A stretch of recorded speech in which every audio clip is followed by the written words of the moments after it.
we start recording. Okay, we're recording. So we're going to be starting at chapter 3. Oh my god, whenever I do this, it just for some reason does not register it as I have both my eyes open. Sides to anyways. Oh fuck, I forgot. Hold on, let me go turn on my light really quickly. You'll get the stare of death on you and then we'll start.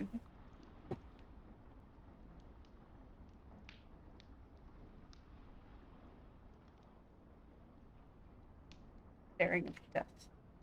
The deathy stares. Anyways. Two. Oh god, the glare. Well, I'm gonna have to just deal with that.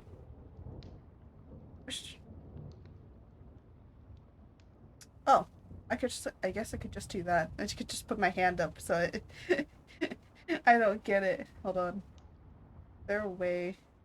No, I'd have to put like something together. I don't want to do engineering today in order to make it work. I decided to do it 2 pages like this because I think it'll be easier for me to read because sometimes I get lost in the lines. So we're gonna hope that this is at least a tad easier to read. I also have it much closer to me so I can be able to read it better. So I do wear glasses, but I'm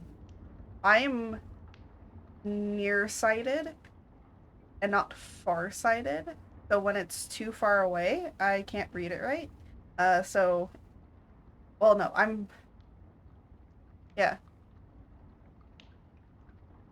nearsighted. It's easier for me to read things close up than far away. But anyways, as we begin, awakening. Wait, hold on. Let me start. Stave 3. That means chapter 3, the second of the 3. Awakening in the middle of the puff, oh, prestigiously tough snore, and sitting up in bed to get his thoughts together, Scrooge had no occasion to be told that the bell was again upon the stroke of 1. He felt that he was restored to consciousness in the right nick of time for the especial purpose of holding a conference with a second messenger dispatched to him through Jacob Marley's intervention. But finding that he turned uncomfortably cold when he began to wonder which of his curtains this new spectre would draw back, he put them he put them every one aside with his own hands, and laying down again, established a sharp lookout around the bed, for he wished to challenge the spirit on the moment of its appearance, and did not wish to be taken by surprise and made nervous. Gentlemen of the free and easy sort, who plump themselves on being acquainted with a move or two, and being usually equal to the time of day, express the wide range of their capacity for adventure by observing that they are good for anything from pitch and toss to manslaughter, between which opposite extremes, no doubt, there lies a tolerable wide and comprehensive range of subjects. Without venturing for Scrooge quite as hardly as this, I don't mind calling on you to believe that he was already for a good broad field of strange appearances, that nothing between a baby and rhinoceros would have astonished him very much. What the fuck is that entire paragraph? I'm sorry, Charles. What the fuck are you trying to say in this? There's some moments I read a paragraph and I'm like, I have no idea what the fuck they just meant.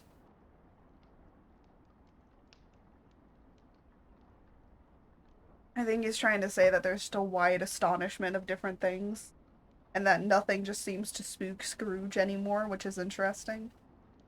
Makes sense for the man. Now being prepared for almost anything, he was not by any means prepared for nothing, and consequently, when the bell struck 1, and no shape appeared, he was taken with a violent fit of trembling. 5 minutes, 10 minutes, a quarter of an hour went by, yet nothing came. All this time he lay upon his bed, the very core and center of the blaze of ruby light which which streamed upon it when the clock proclaimed the hour, and which began only light, was more alarming than a dozen ghosts, as he was powerless to make out what it meant, or would be at, and was sometimes apprehensive that he might be at the very moment an interesting case of spontaneous combustion without having the consultation of knowing it. Oh my god, this man's about to explode because of the amount of fear that he has. Damn, that's how I feel every fucking day. God damn. At last, however, he began to think, as you, or I would, have thought of at first, for it's always the person not in the predicament who knows what ought to have been done in it, and would questionably have done it too, at last. I say he began to think the source and secret of this ghostly light might be in the adjoining room, from where hence, or further tracing it, it seemed to shine. This idea taking full possession of his mind, he got up softly and shuffled in his slippers to the door. Yeah, be in mind, this dude is in a nightcap, a gown, and just fucking slippers. That's it. That's all he has. All he has on him, and that's all he has to his name right now. The moment Scrooge's hand was on the lock, a strange voice called him by name and bade him enter. He obeyed. It was his own room. There was no doubt about it. Hold on, I gotta do the hand thing. I'm trying. I have a ceiling because I have it on my drawing tablet, and the ceiling light is creating a very terrible glare that I cannot read these certain words. It was his own room. There was no doubt about that. But it had undergone a surprising transformation. The walls and ceilings were so hung with living green that it looked a perfect grove, from every part of which bright, gleaming berries glistened. The crisp leaves of holly, mistletoe, and ivy reflected back the light, as if so many little mirrors had been scattered there, and such a mighty blaze went roaring up the chimney as that dull perfection of hearth had never known in Scrooge's time, or Marley's, or for many and many a winter season gone. And yeah, uh, heaped up on the floor to form a kind of throne where turkeys, geese, game, poultry, brawn, great joints of meat, suckling pigs, large wealth of sausages, mince pies, plump puddings. Oh my god, barrels of what? What the fuck is he ordering? A fucking buffet? What the shit? God, can I have this? Can I have like just a fucking throne of food? Wait, we're not done yet, by the way. We're only on barrels of oysters. Red hot chestnuts, cherry picked apples, juicy oranges, luxurious pears, immense twelfth cakes, and seething bowls of punch that made the chamber dim with their delicious stream. Oh my god. Hey, yo, can I get some of that? Can I get a throne of food, please? Can someone draw me on a throne of food? I feel like that's what I need. Oh, forget a throne of clouds or a throne of just immense lightning or whatever. No, no, no, no. Throne of food. That's what I need as a deity. And every state upon this couch, there sat a jolly giant, glorious to see, who bore a glowing torch, who bore a glowing torch in the shape not unlike a plenty's horn, and held it up to shed its light on Scrooge as he peeped round the door. "Come in!" exclaimed the ghost. "Come in and know me better, man." Scrooge entered timidly, and hung his head before the spirit. He was not the dodged Scrooge he had been, And though the spirit's eyes were clear and kind, he did not like to meet them. "I am the ghost of Christmas present," said the spirit. "Look upon me." Scrooge reverently did so. It was clothed in one simple green robe, or mantle, bordered with white fur. This garment hung so loosely on the figure that its captiously breast was hold on, that its capious breast was bare, as if disdaining to be warded or concealed by any artifice. Oh my gosh, yeah, I forget. The idea of this. First off, can we all just agree that for some ungodly reason, why is it that all of the ghosts of Christmas Present, like no matter how they make the ghost of Christmas Present, why is he so goddamn sexy to me? but then but then you get the ghosts of Christmas future, and even then sometimes, except one, uh I'm sorry, Pete, in Disney's the Mickey Mouse Scrooge McDuck one. No, I'm sorry. Pete looks awful in there. I'm sorry. They could have chosen a way different character. I think that they could have chosen like a whole bunch of different characters. It would have been funny if Goofy played the Ghost of Christmas Future in that. It would have been hilarious. I think it would have been hilarious because he's got the right height. You know, he's very slender. It makes sense. It would look weird because it's goofy, but at the same time, it would have been funny as hell. I'm Disney, hire me. I'm looking for jobs.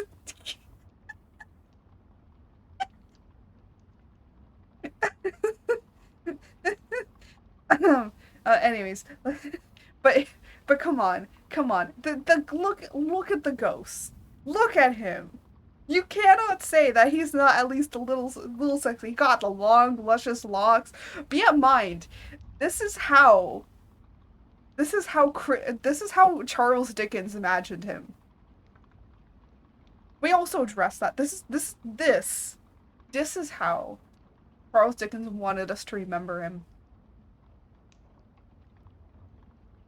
And goddamn, he's hairy, he's burly, he's got a jolly belly. Come on, dad bod, 10 out of 10. I love I love being a VTuber because I can say whatever I want. And everyone just goes, "Ah, well, it's just a silly VTuber."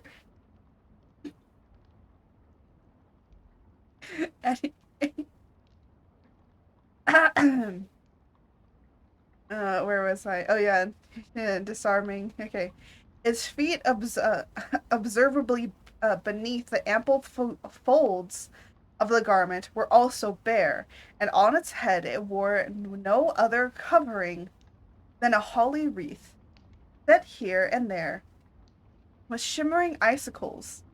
Its dark brown curls were long and fierce as its genial face. Its sparkling eye, its open hand, its cheery voice, its unconstrained demeanor, and its joyful air. Gilded round its middle was an antique scabbard, but no sword was in it, and the ancient sheath was eaten up with rust. Oh, he's talking about the. I think he's talking about this sword. But yeah. Uh, who cares?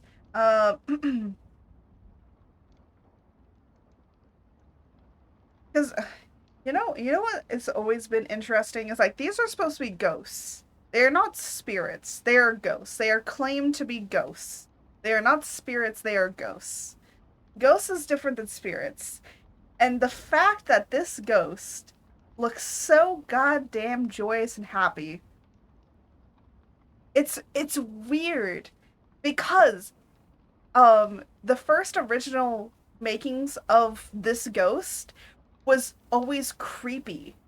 They painted him creepy because they're like, you're talking about a ghost, and he's like, no, make the ghost happy, and they're like, you want to make a ghost happy? And it sounded weird, but Charles wanted that. And then they finally came up with this, and he was like, yes, that is exactly what I want. Little did Charles Dickens know that there would be a VTuber that's reading their fucking thing and then would fucking talk about how sexy he looks. The true horror of humanity. I'm so sorry, Charles. If I get a dream of Charles Dickens in it telling me, what the fuck are you doing? I'm going to shit my pants the next day.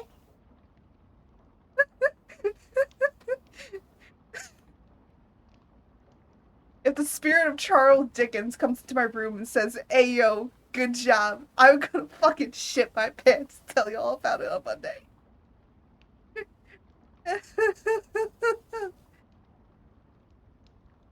I've had a few ghost experiences before, so it's not like you'll be the first time. The fact that it has happened before is hilarious, but hey, that's how the cookie crumbles sometimes. Yeah.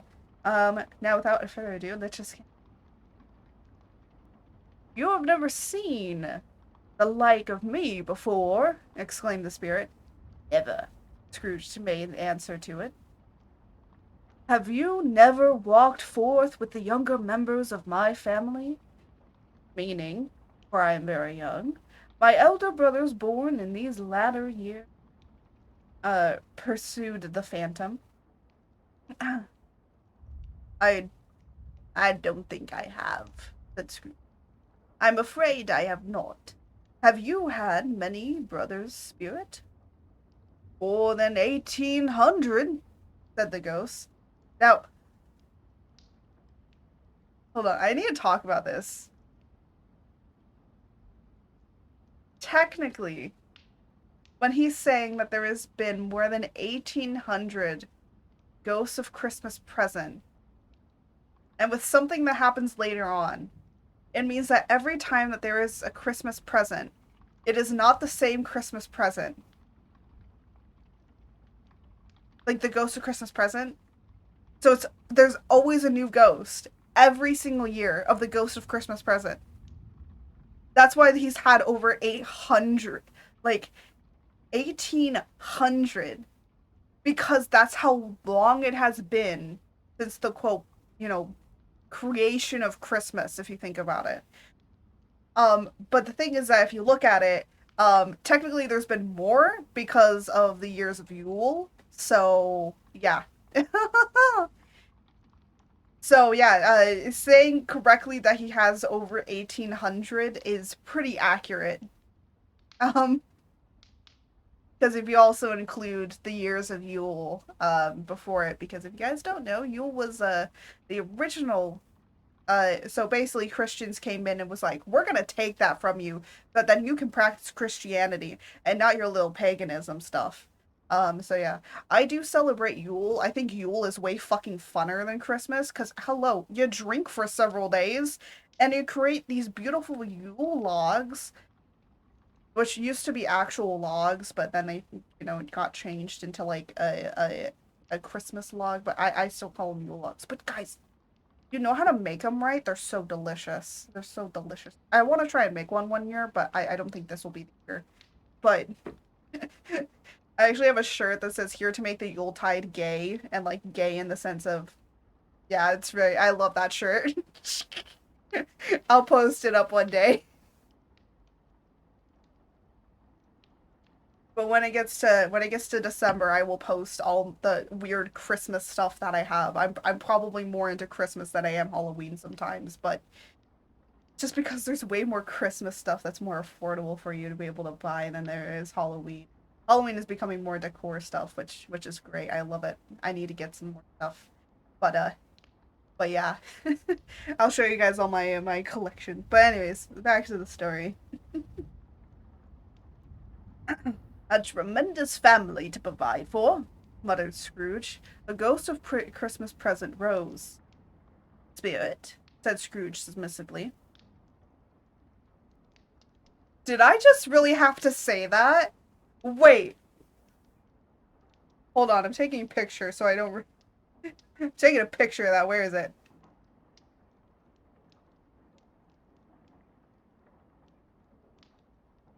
I'm tweeting that. I'm tweeting that. I don't care. What the hell? What the hell? Hold on. Hold on, I gotta tweet that. What the fuck? I need to. I need to.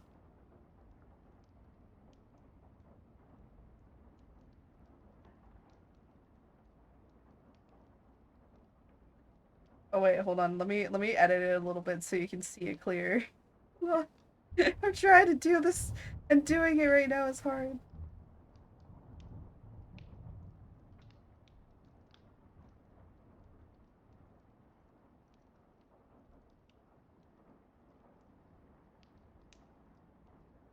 Wait, hold on.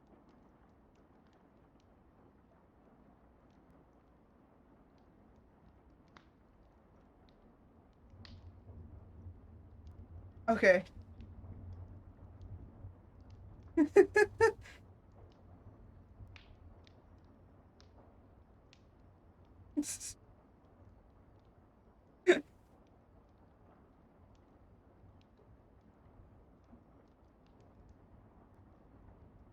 Hold on.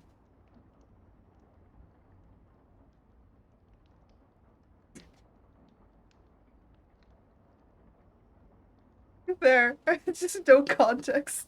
No context whatsoever. Just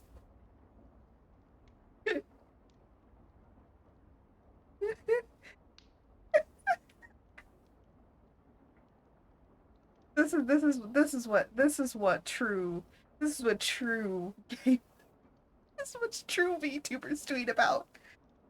I feel like people are now gonna try and search. They're gonna like now buy the book in order to fucking search for it, and it's like, yeah, yeah, it's in there. uh, so Spirit, Scrooge said submissively. Oh my god, I can't even.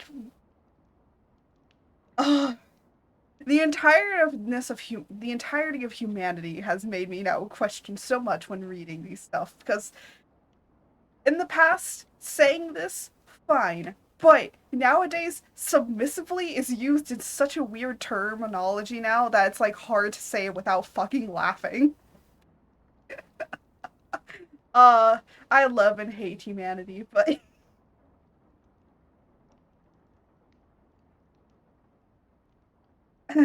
anyways, conduct me where you will. I went forth last night on compulsion, and I learnt a lesson which is working now. Tonight, if you have aught to teach me, let me profit by it. Touch my robe.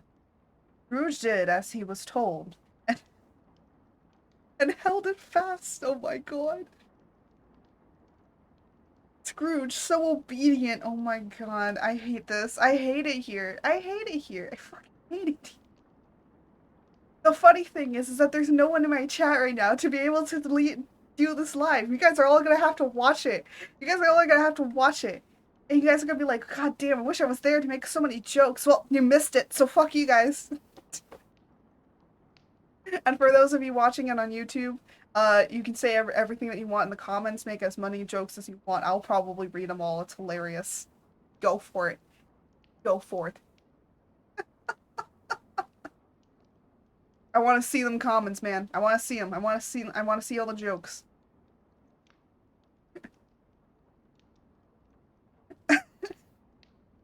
Scrooge did as he was told and held it fast.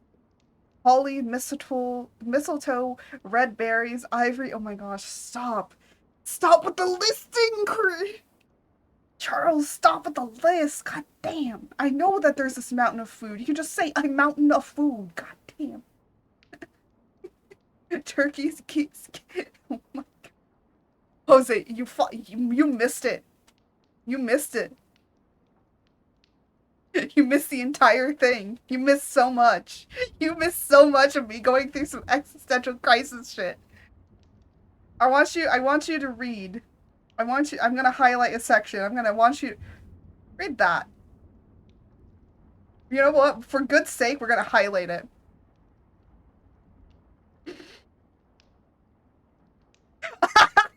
No, no. But then the ghost says this.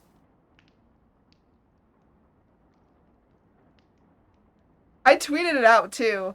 It was too funny. It was too funny not to tweet out of like out of context.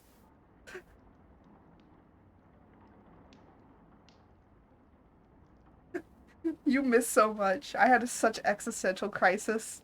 I like literally spent like a minute or two. Definitely a bottom. Scrooge 100% a bottom confirmed. Oh my god. You know that means anybody that's ever played Scrooge has to be a fucking bottom. God damn. Oh, you know what I forgot to put on for because now it's getting to the holidays and stuff. Let me I think I still have it in here somewhere. Oh, I do. Okay. Hold on. Oh, what the hell? Oh, that's weird. It like duplicated itself.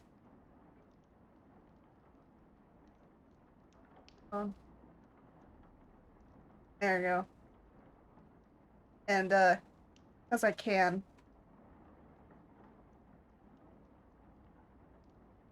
Hold on. Make it. Now it jiggles. I don't know if you can see it, but who cares? Oh, you can kinda see my hot cocoa, but it jiggles. It jiggle. This is like stuff I made a long time ago.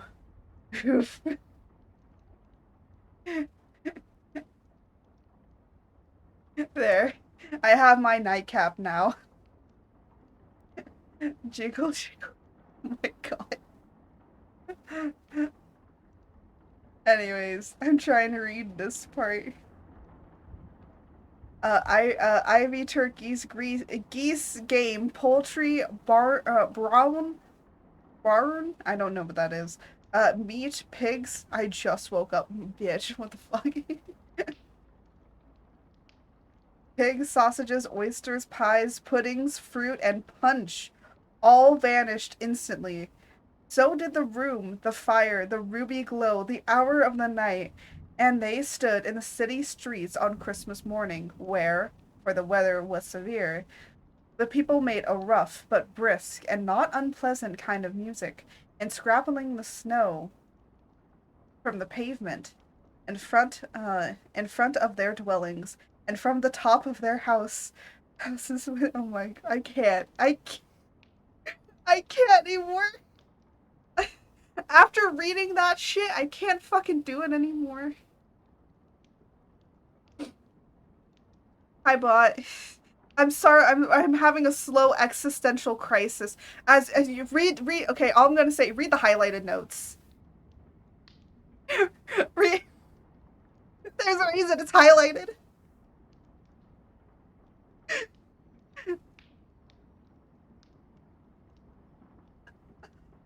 Oh, I'm so fucking done. So fucking done. Oh my. Yeah, that's why I'm done. That's why I'm done. I can't unsee this shit anymore. I feel like I've ruined childhoods here. A lot of childhoods.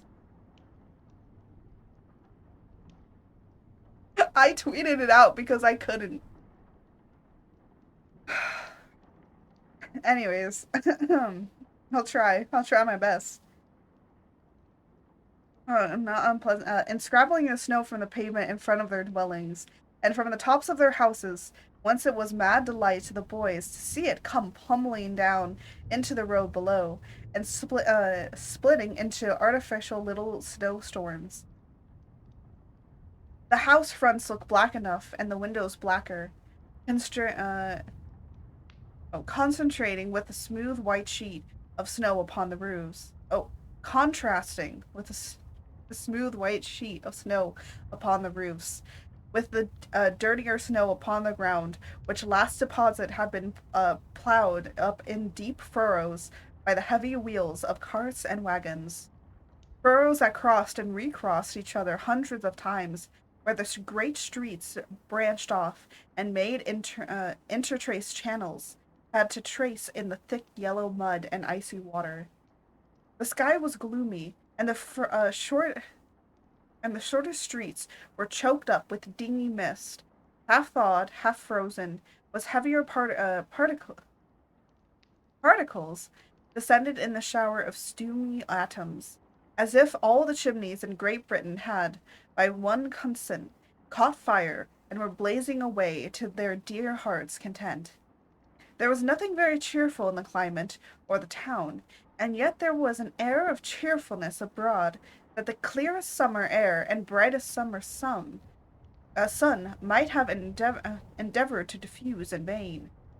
For the people who were shoveling away the housetops were jovial and full of glee, calling out to one another and their parapets. Parapets? Okay. and now and now and then exchanging a fatuous snowball, better natured missile far than many a wordy jest, laughing heartily if it went right and not less heartily if it went wrong. The politer's shop was still half open, and fruiters were radiant in their glory. There were great round pot-bellied baskets of chestnuts, shaped like the waistcoats of jolly old gentlemen, loiteling at the doors, and tumbling out into streets in the apoplectic opulence. Oh my gosh. There there were ruby, brown-faced, brown-glittered Spanish onions shining in the fatness of their grown like Spanish friars, and wrinkling from their shelves in wanton shyness at the girls as they went and glanced demurely at the hung up mistletoe. There were pears and apples clustered high in blooming pyramids. There were bunches of grapes made in the shopkeeper's benevolence to dangle from the conspicuous hooks, that people's mouths might water grants as they pass. Oh God. There were piles of filberts, mossy and brown, recalling in their fragrance ancient walks among the woods, and pleasant shuffling ankles deep through the withered leaves. There were Norfolk biffins, squat and swarty, setting off the yellow of oranges and lemons, and in the great oh my God, compactness of their juicy persons, urgently entering and beseeching to be carried home in the paper bags eaten after dinner. The very gold and silver fish set forth among these choices in the. This is one sentence. We're still not done yet. What the fuck? In the bowl, through the members of a dull and stagnant blooded race, appeared to known that there was something going on, and to a fish went gasping around and around their little world in slow and passionate excitement. That was fucking one sentence. Why? Why is this all one sentence? Where does this sentence even start? Oh my, it starts here.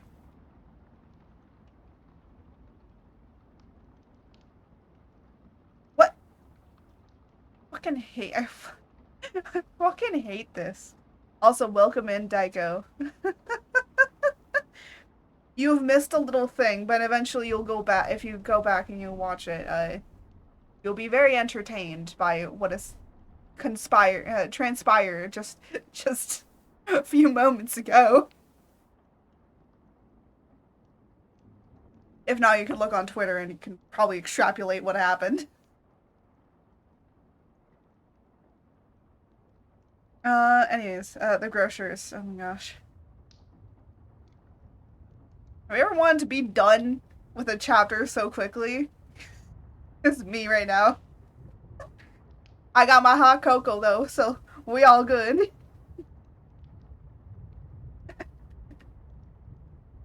Oh my god.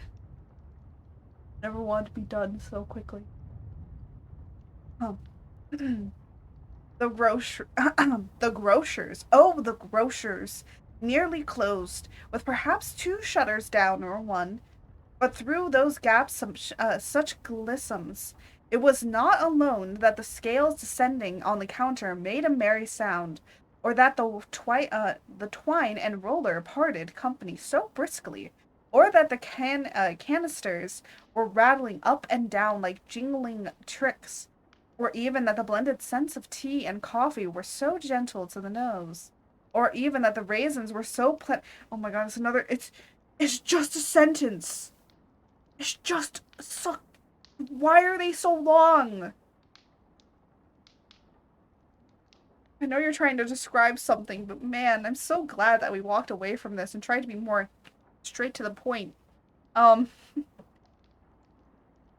I will say I do hate reading stuff and it just the sentence goes on. Unless the sentence is very interesting. But he's just listing shit. Uh the almonds so extremely white, the sticks of cinnamon so long and straight. Well, I've never met a cinnamon that's straight, so I don't know what you're talking. I'm joking. The sticks, the other spices so delicious, the candied fruits so caked and spotted with molten sugar as to make the coldest lookers. Oh my god, why? Coldest lookers on feel faint and suspiciously bilious. Nor was it the figs were moist and plumpy. Huh, plumpy. What a wonderful word to describe how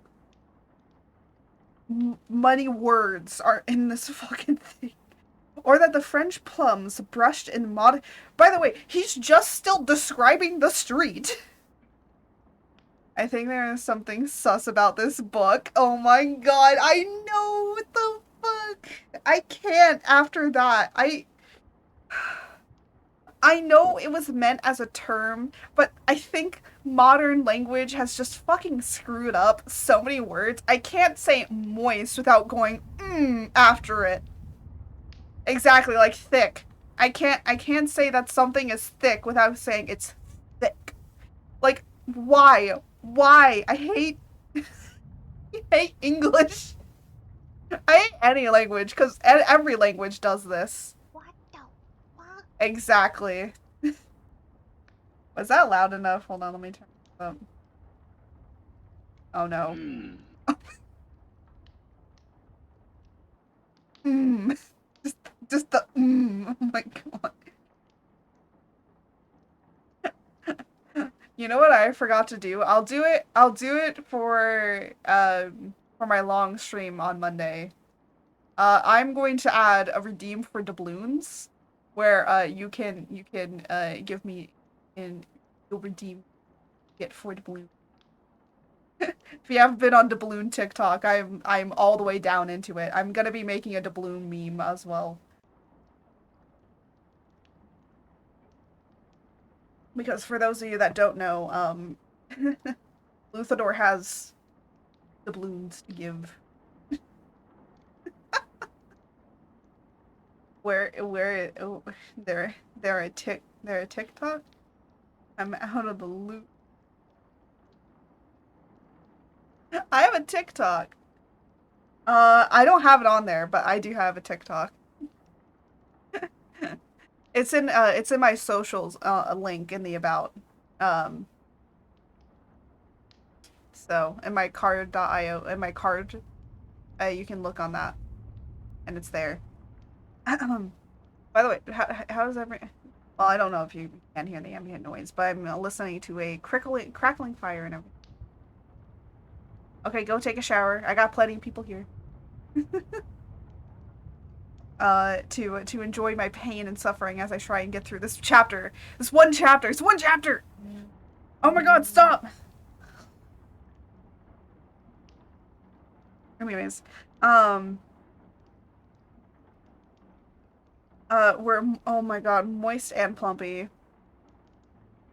Maybe can maybe hear it a bit.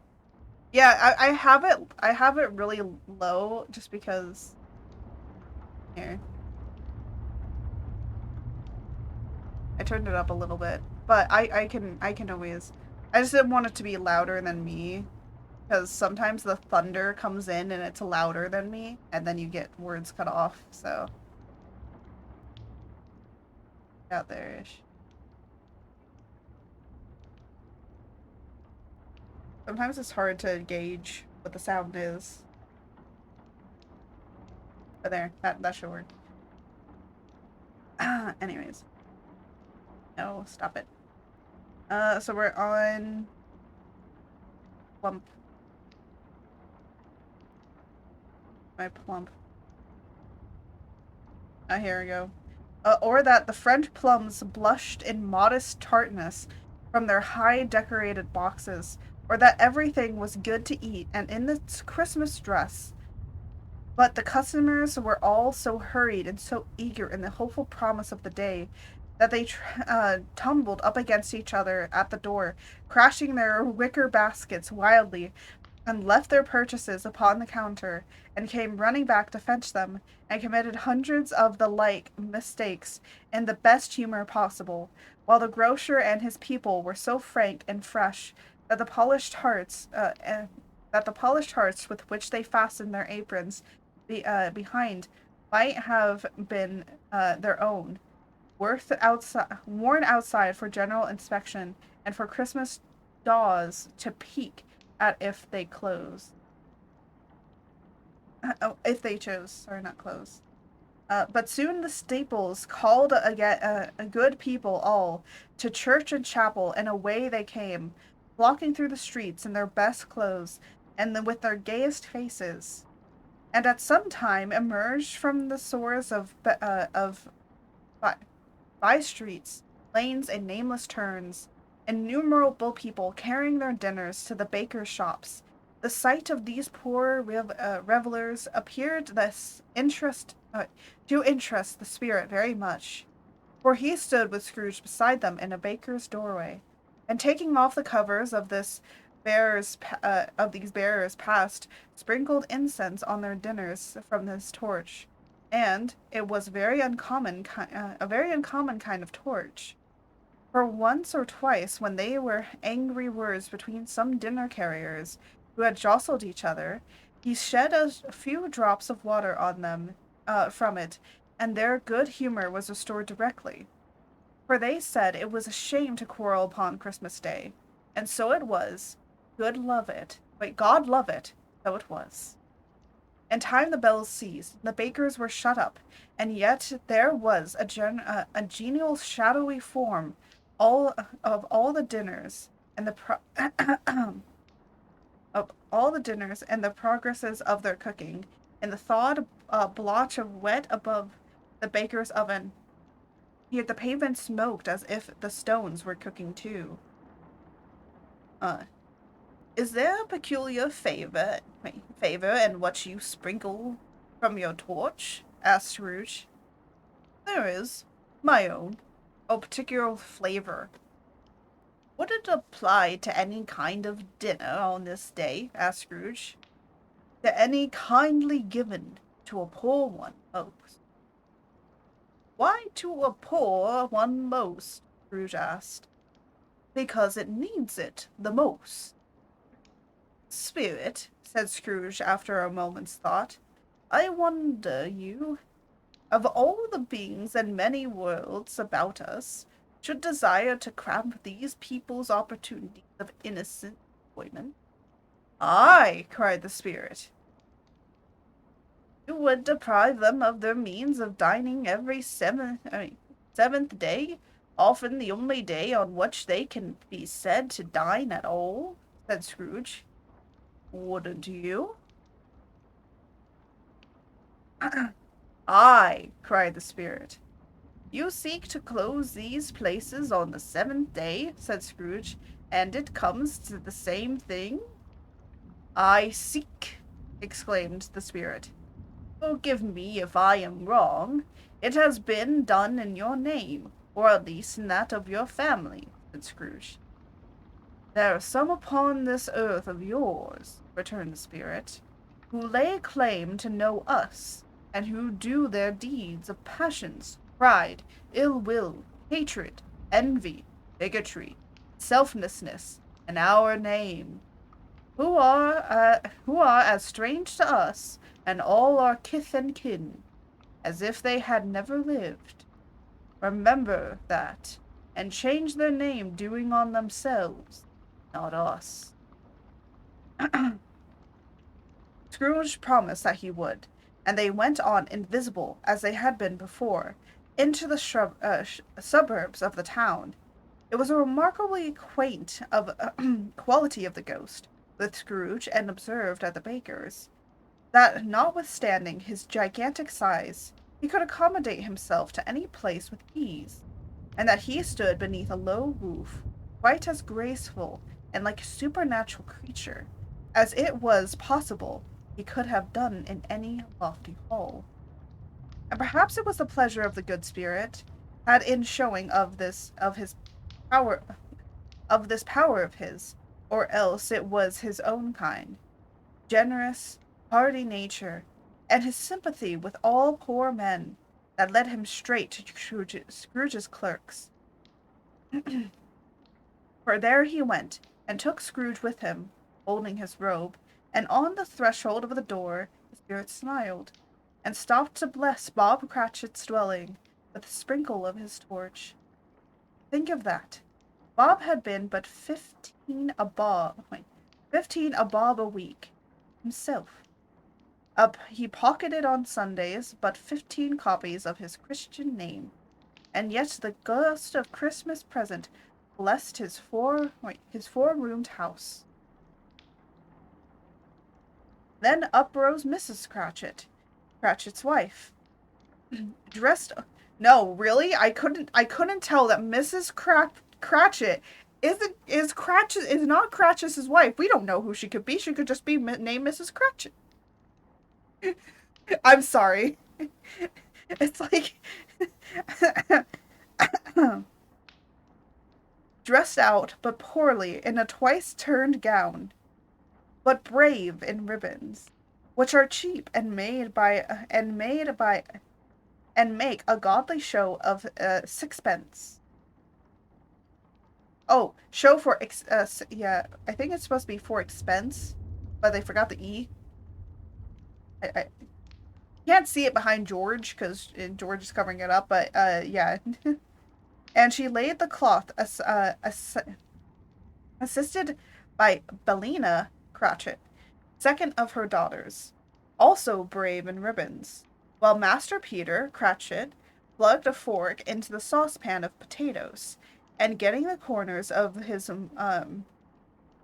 monstrous shirt collar, Bob's private property conferred upon his son an heir in honor of the day, into his mouth rejoiced to find himself so gauntly attired, and yearned to show his linen in the fashionable parks.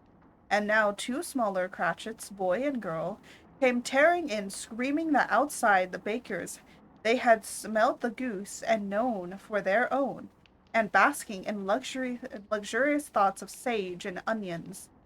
These young Cratchits danced around the table, and exalted Master Peter Cratchit to the skies, while he, not proud although his collar nearly choked him, blew the fire until the slow potatoes bubbled up, and knocked loudly at the soft pan lid, to be let out and peeled. That's actually such a great that's actually a great sentence. I'm sorry. The this is a great sentence of the personification of the potatoes that they're now ready to basically be mashed. Um, that's such a great writing. I will say that's a great little. Every once in a while, you get a great little tidbit. That's what, as a writer, if you ever have thought about writing, the first thing you gotta do, read a bunch of different people's works. Look at what you like, look at what you hate. For example, the fucking lists. I do lists, but I make it very short to the point. I don't do this. I don't do the like long lists of stuff. So it's so description. I I like descriptive things, but I only do descriptions when it's needed.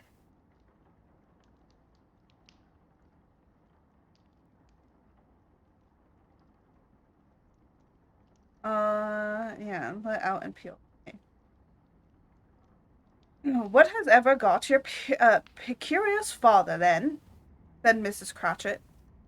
And your brother, Tiny Tim, and Martha, what, what as late last Christmas Day by half an hour.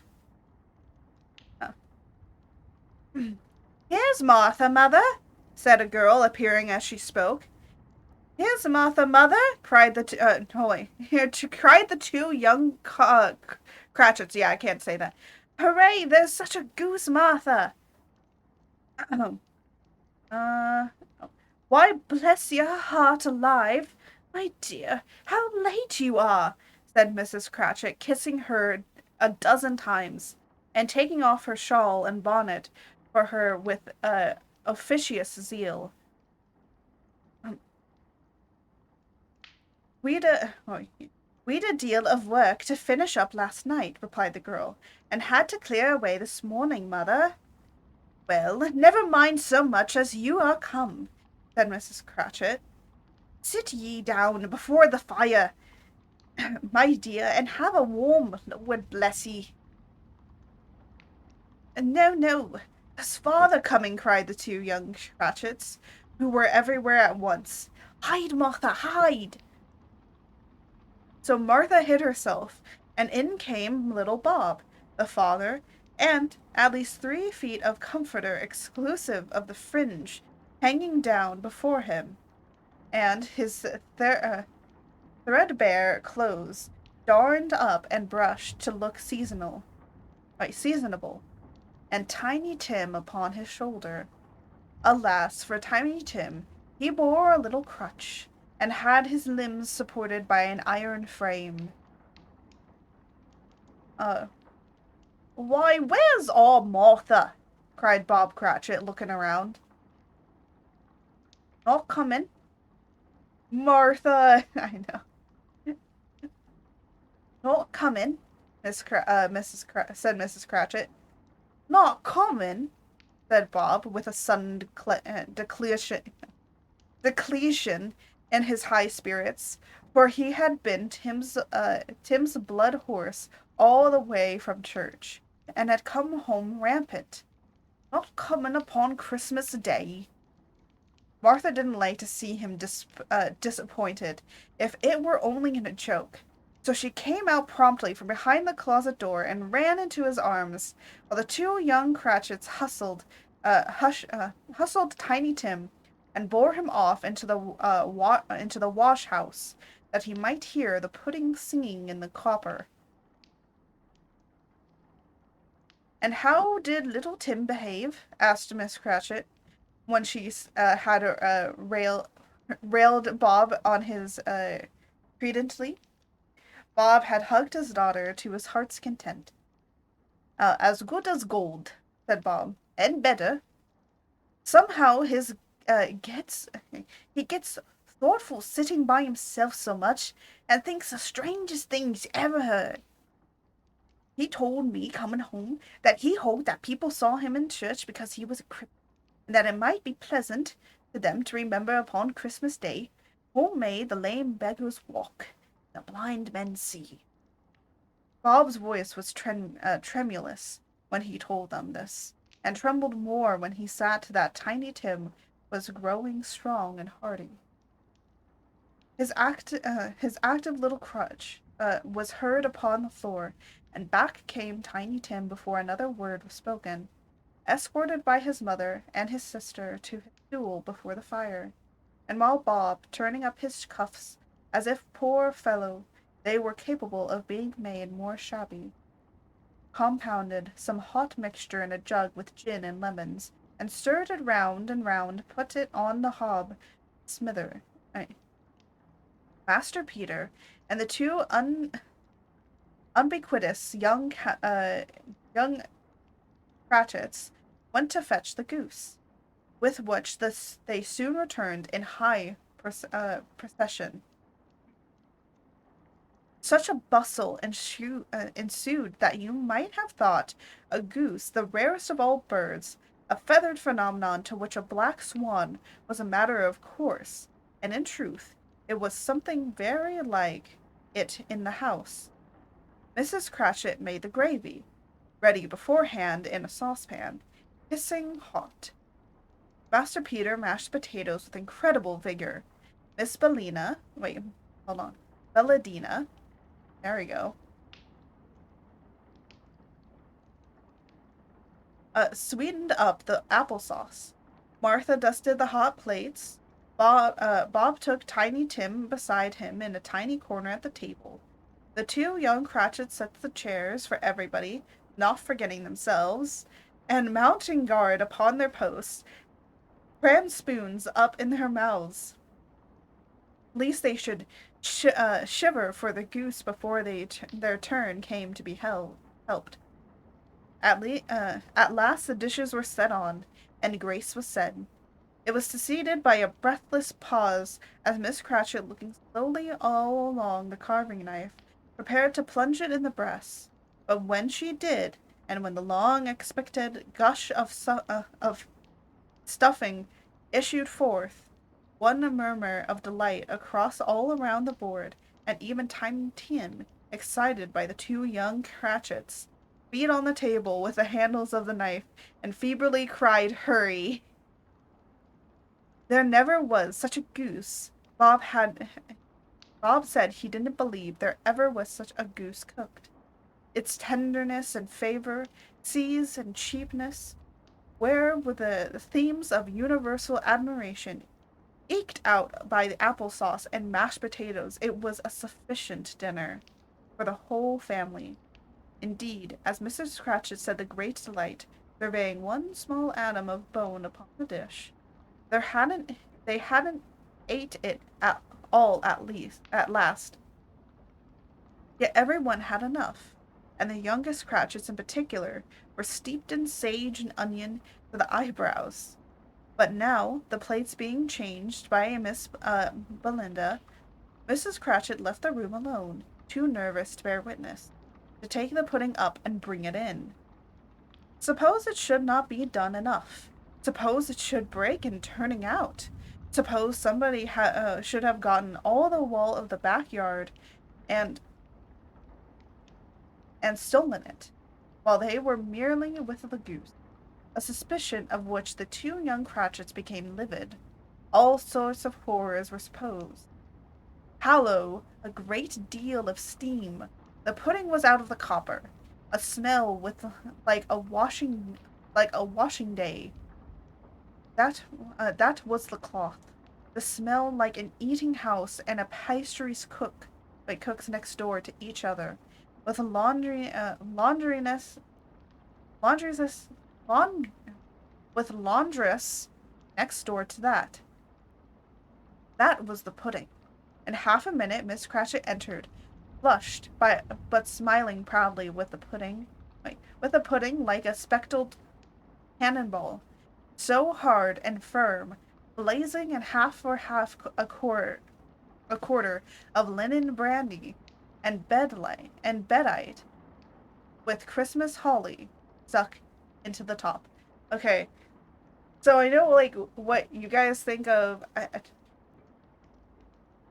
What most people think pudding is like, because remember in America we have like a different kind of pudding. We have like pudding that's more of like the gelatin kind of pudding where it's like very silky, very smooth, and it's almost like a cream basically. And then you have British pudding, and I know that black pudding is made with blood. I like pig's blood or something like that. I think so. Which to me sounds absolutely fucking disgusting. But I will say, I do want to try cooked pudding, but I don't think I'll try black pudding. Just because of the blood thing. That is a nope for me. Yeah. But they basically it's pudding is not how how Americans think of pudding. Pudding is more like, here, let me see if I can go look it up really quickly, the difference between American pudding and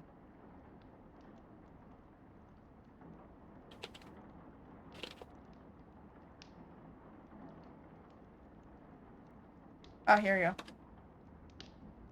Okay, American puddings are closer to what Brits call custard. So basically, they're, I, I know there is a few foods made with blood. Yeah, it's really weird. There's a few British like traditional foods. I will say some of it is more Scottish. Uh, so yeah. So basically, what Americans call pudding is what Britons call custard. We also do have custard, but custard is different because the way of how you make pudding, um, because you do make pudding in a different way, or like American pudding in a different way than you do custard. Custard is still to the regular traditional ways of making it. Um, but here, let me see if I can show like a side by side of what pudding. Yeah, here we go. So this is what she's serving. It's this black pudding. Um, so this is Christmas pudding. Um, and I mean, it looks good. Like it's filled with stuff. It kind of does look like a fruit cake. Um, yeah, here's another Christmas pudding. But it looks good. It looks really delicious. But again, black pudding though, no. And then oh my gosh, yeah. This yeah, steamed chocolate pudding. Like it looks good. Um, I think like there's no word or like there's nothing in that we have to be able to do that. Did not tell me there was blood in it, I would eat that. Yeah, I know, right? This is chocolate pudding. This isn't black pudding. There is also Yorkshire pudding, but Yorkshire pudding is not pudding. Like it's weird. It's pudding, but it's not pudding in British terms. I like how we're having this entire conversation about pudding, but yeah. But you know, it's good. It's like a it's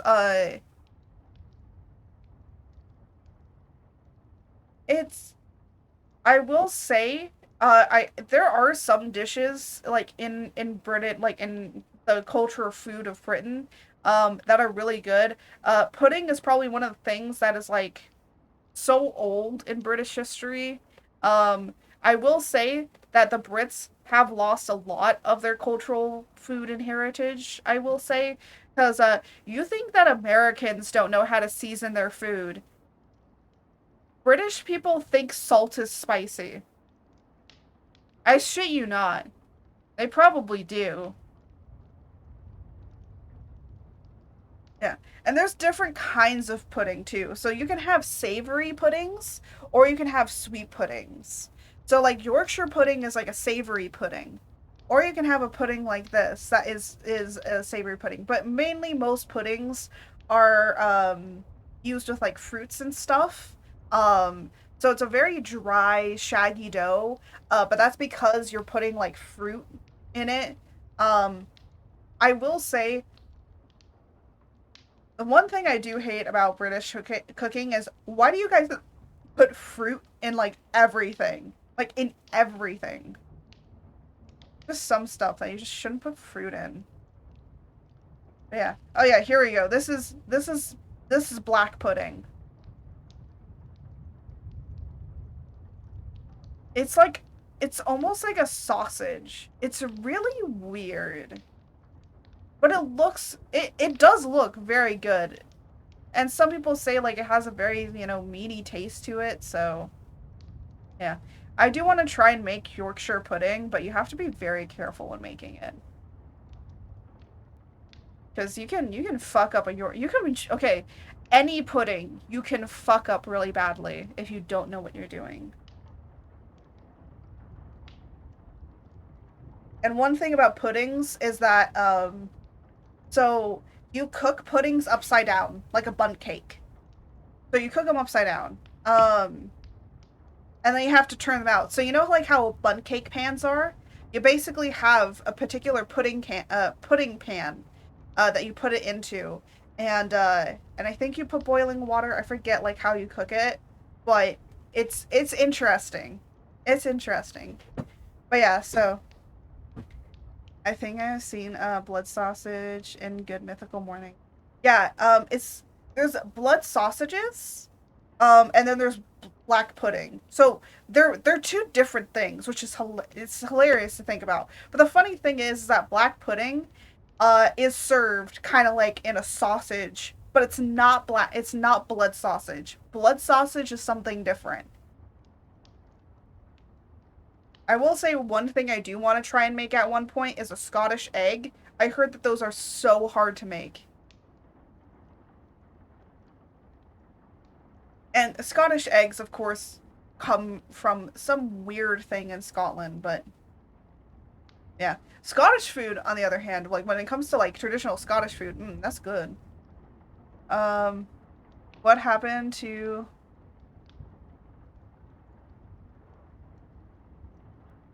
what? What happened to the white and purple outfit from Minecraft videos? Oh, that wait, what? Oh, that outfit? Yeah, no, that's gone. That was like my first outfit I ever fucking made. Yeah, no, that was like from a different lore that I had that I was gonna do with my character, and I decided to change a lot of it. But I look really nice though. Oh, nah. I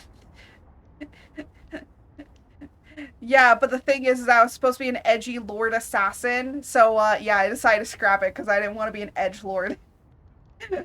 I literally made it because I liked being an edge lord. And I was like, but I don't like black, so I'll make it white.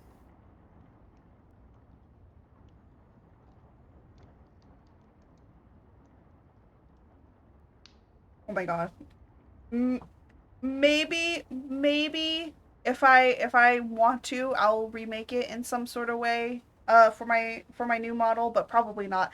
I will say though that there are elements from my original design in the newer designs. Um so I still have no backstory. Just like the comfy clothes. Yeah. But anyways, let's just try to get back on track. Where I don't even know where the fuck. Oh yeah, I was talking about the pudding. We were talking about pudding. We got off track. uh, uh oh, a wonderful pudding. Bob, would you like me to send you in uh wait, um, no, it's okay. It's okay, bot. Oh, there we go. Cracked. I'm cracking my back. I cracked the back. Uh Wonderful. Oh, there we go. Oh, a wonderful pudding. Back to the food, yeah. Uh, Bob Cratchit said, and calmly too, that he regarded it as the greatest success achieved by Mrs. Cratchit since their marriage. Wow! Wow! Her making a pudding is the best achievement. No, no, you pumping out like several children. No, no, no. That's not your greatest achievement. You making pudding for the Christmas dinner. Yeah, that's the best achievement. What the? I'm joking because Bob Cratchit is actually a very good man to his wife. So, but I mean, like, honestly, making a pudding back in the day, that's more achieving than that of fucking popping out a child. I will say, I will admit that because if you watch the British baking show and them making a pudding, the stress on their fucking faces is, oh, you could feel the stress. If you've ever made a bun cake before, you can understand their stress. Um, and them kids get them out of here that pudding. That's what we need. Yes. Yes. Uh, oh yeah, here we go. Mrs. Cratchit said that now the weight was off her.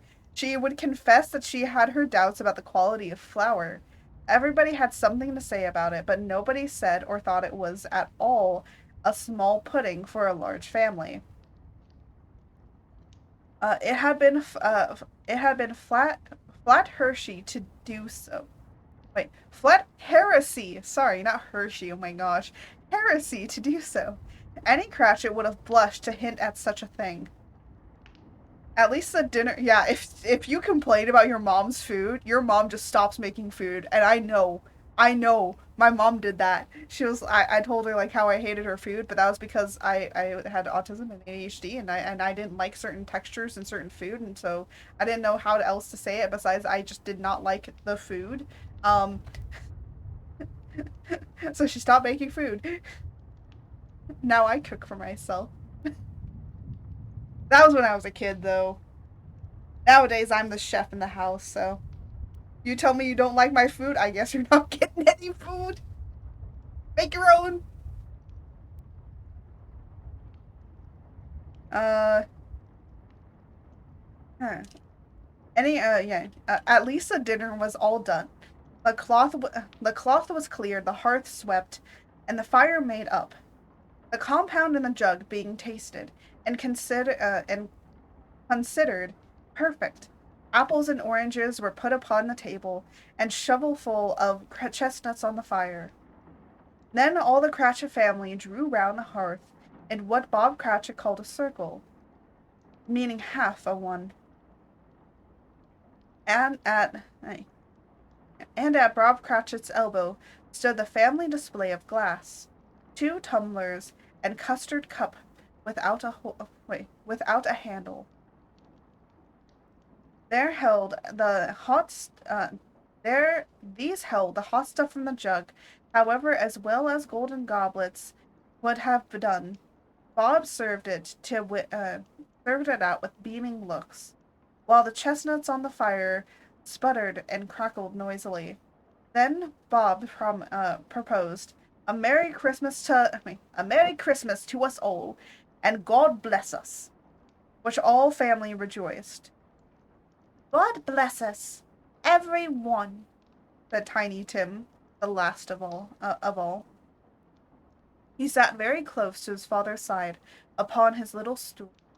Bob held his withered little hand in his, and as if he loved the child, and wished to keep him by his side, and dreaded that he might be taken from him. Spirit, said Scrooge, with an interest he had never felt before, tell me, if Tiny Tim will live. I see a vacant seat, replied the ghost, in the poor chimney corner, and a clutch without an owner, carefully preserved. If these shadows remain unaltered by the future, the child will die. No, no, said Scrooge. Oh, no, kind spirit, say he will be spared. If these shadows remain unaltered by the future, none other of my race, returned the ghost, will find him here. What then? If he be like to die, he had better do it, and decrease the surplus population. Scrooge hung his head to hear his own words quoted by the spirit, and was overcome with penitence and grief. Man, said the ghost, if man be in heart not to adamant, forbear that wicked cant until you have discovered what the surplus is, where it is. Will you decide that men shall live, what men shall die? It may be that in the sight of heaven you are more worthless and less fit to live than millions like this poor man's child. Oh God, to hear the insect of self-proclaiming pronouncing on the too much life among his hungry brothers in the dust. Scrooge bent before the rebuke, and trembling cast his eyes upon the ground. But he raised them steadily on hearing his own name. said Bob. I'll give you, Mr. Scrooge, the founder of the feast. The founder of the feast, indeed, cried Mrs. Cratchit, reddening. I wish I had him here. I'd give him a piece of my mind to feast upon, and I hope he'd have a good appetite for it. My dear, said Bob, the children, Christmas Day. It should be Christmas Day, I am sure, she said, on which one drinks the health of such an obvious, stingy, hard, unfeeling man as Scrooge. You know he is, Robert. Nobody knows it better than you do, poor fellow. My dear, said Bob's mild answer. Well, drink to his health for sake in the days, said Mrs. Cratchit. Not for his. Long life to him, Merry Christmas, and a Happy New Year. He'll be very, very merry, I have no doubt. The children drank the toast after her. It was the first of their proceedings, which had no heartiness. Tiny Tim drank it at last all, but he didn't care twopence for it. Scrooge was the ogre of the family. The mention of his name cast dark shadow on the party, which was not dispelled 5 minutes. After it had passed away, they were 10 times merrier than before, from the mere relief of Scrooge, the baneful being done with. Bob Cratchit told them how he had a situation in his eye for Master Peter, which would bring in, if obtained, full 5 and 6 pence weekly. The two young Cratchits laughed tremendously at the idea of Peter being a man of business, and Peter himself looked thoughtfully at the fire from between his collars, as if he were deliberating with particular investments he should favor when he came into the receipt of the bewildering income. Martha, who was a poor apprentice at the milliner's, then told them that kind of work she had to do, and how many hours she worked at a stretch, and how she meant to lie abed tomorrow morning for a good long rest, tomorrow being a holiday she passed at home. Also how she had seen the Countess and the Lord some days before, and how the Lord was such about as tall as Peter, which Peter pulled his collar so high that you couldn't have seen his head if you had been there. Oh my gosh, he pulled his collar like over his head. That's hilarious. He's like, yes, the higher the collar, the higher esteem I'm in.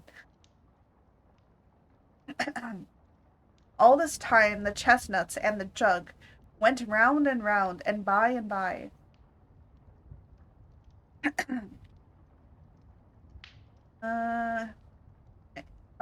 they had a song about a lost child traveling in the snow from Tiny Tim, who had a plaintive little voice and sang it very well indeed. There was nothing of high mark in this. They were not a handsome family. They were not well dressed. Their shoes were far from being waterproof. Their shoes were scanty. Peter might have known, and very likely did, the inside of pawnbrokers, but they were happy, grateful, pleased with one another, and contented with the time. And when they faded, and looked happier yet in the bright sparklings of the spirit's torch at parting, Scrooge had his eye upon them, especially on Tiny Tim, till the last. By this time it was dark, and snowing pretty heavily, and as Scrooge and the spirit went along the street, the brightness of the roaring fires in kitchens and parlors and all sorts of warms was wonderful. Here the flickering and the blazing showed preparations for a cozy dinner, with hot plates baking through before the fire, and deep red curtains ready to be drawn to shut out cold and darkness. There all the children of the house were running out into the snow to meet their married sisters, brothers, cousins, uncles, aunts, and be first to greet them. Here again were shadows on the window blind of the guests assembling. There a group of handsome girls, all hooded and fur-botted, and all chattering at once, tripped lightly off to some near neighbor's house, where woe upon the single man who saw them enter. Artful witches well they knew in a glow. But if you had judged them by from the numbers of people, their way of friendly gatherings, you might have thought that no one was at home to give them welcome. When they got there, instead of every house expecting company, and piling up its fires half chimney high, blessings on it, how the ghosts exulted, and how it bared its breast and opened its capacy palm and floated on, outpouring with generous hand its bright and harmless mirth on everything within its reach. The very lamplighter who ran on before dotted the dusky street with specks of light, and who was dressed to spend the evening somewhere, laughed out loudly as the spirit passed, through little kindled the lamplighter that he had any company of at Christmas. And now without a word of warning from the ghost, they stood upon a bleak and desert moor, where monstrous masses of road tore were cast about, as though it were the burial place of giants, and water spread itself wherever it listed, or would have done so, but for the frost that held it prisoner, and nothing grew but moss and furze, and coarse rank grass down in the west setting sun, and left a streak of fiery red, which glared upon the desolation for an instant, with a sullen eye, and frowning lower yet, was lost in thick gloom of darkest night. "What is this place?" asked Scrooge. "A place where miners live, who labor in the bowels of the earth," returned returned the spirit. "But they know me. See!"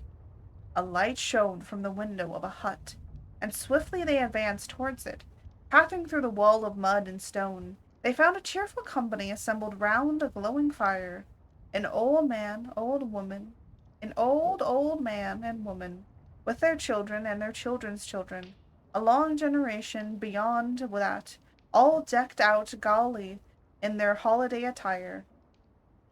The old man, in a voice that seldom rose above the howling of the wind upon the barren waste, was singing them a Christmas song. It had been a very old song when he was a boy, and from time to time they all joined in chorus. So surely as they raised their voices, the old man got a bit brittle and loud. So surely as they stopped, his vigor sank again. The spirit did not tarry here, but bade Scrooge hold his robe, and passing on above the moor, spread whither, not to see. To Scrooge's horror, looking back, he saw the last of the land, frightful range of rocks behind him, and his ears were deafened by the thundering water of it as it rolled and roared and raged among the dreadful caverns in it had mourned, and fearfully tried to undermine the earth. Built upon a dismal reef of sunken rocks, from a league or so from shore, on which the waters chafed and dashed the wild year through, there stood a solitary lighthouse. Great heaps of seaweed clung to its base, and storm birds born of the wind, one might suppose, as seaweed of the water rose and fell again about it, like the waves they shimmed. Yeah, like the waves they skimmed. But here, two men who watched the light had made a fire, that through the loophole in the thick stone walls shed out a light of brightness on the awful sea. Joining the horny hands over the rough table at which they sat, they wished each other Merry Christmas in their can of grog, and one of them, the elder too, with his face all damaged and scarred with hard weather, as the figurehead of an old ship might be, struck with a sturdy song that was like a gale in itself.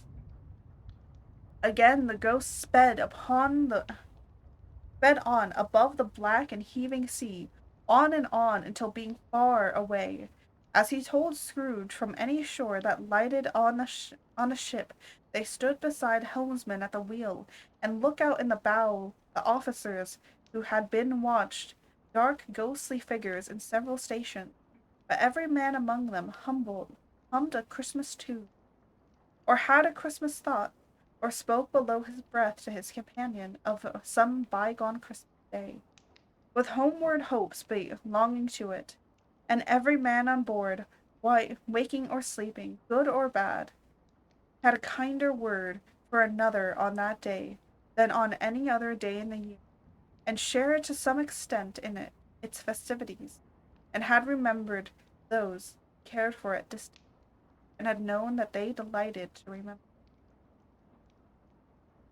So they're literally zip zap zopping around, like legitimately zip zap zopping around in order to and seeing all different type of people, just like all taking Christmas into their heart. Why is this not in any of the fucking Christmas carols? The book is short enough.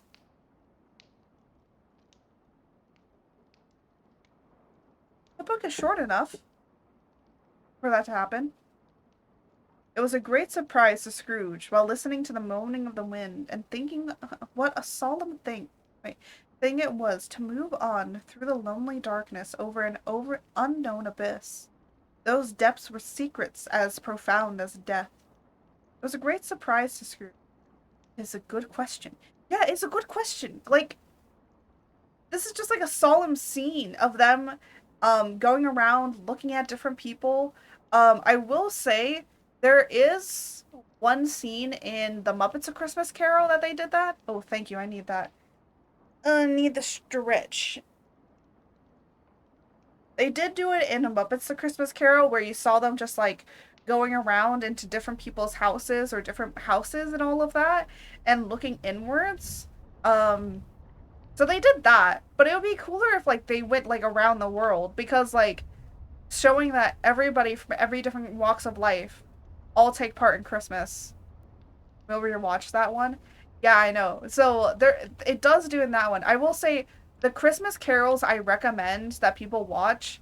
Um, First off, there is actually a very old Christmas Carol, which was like the first movie of A Christmas Carol. My mom knows it. I don't know what it's called, or like when the year of it, because of course it's called A Christmas Carol. But I forget what it is, like who directed it and what the year was on it. Um, but I'm up at Christmas Carol. Um, the Mickey Mouse A Christmas Carol with Scrooge. Like that's fun. I like that. It's very funny. It's very fun to watch with kids. Along with the Muppet one. It's always fun. If you want to stay a little bit more accurate to like the Christmas story, because it's gonna get dark in a minute. Gotta say that.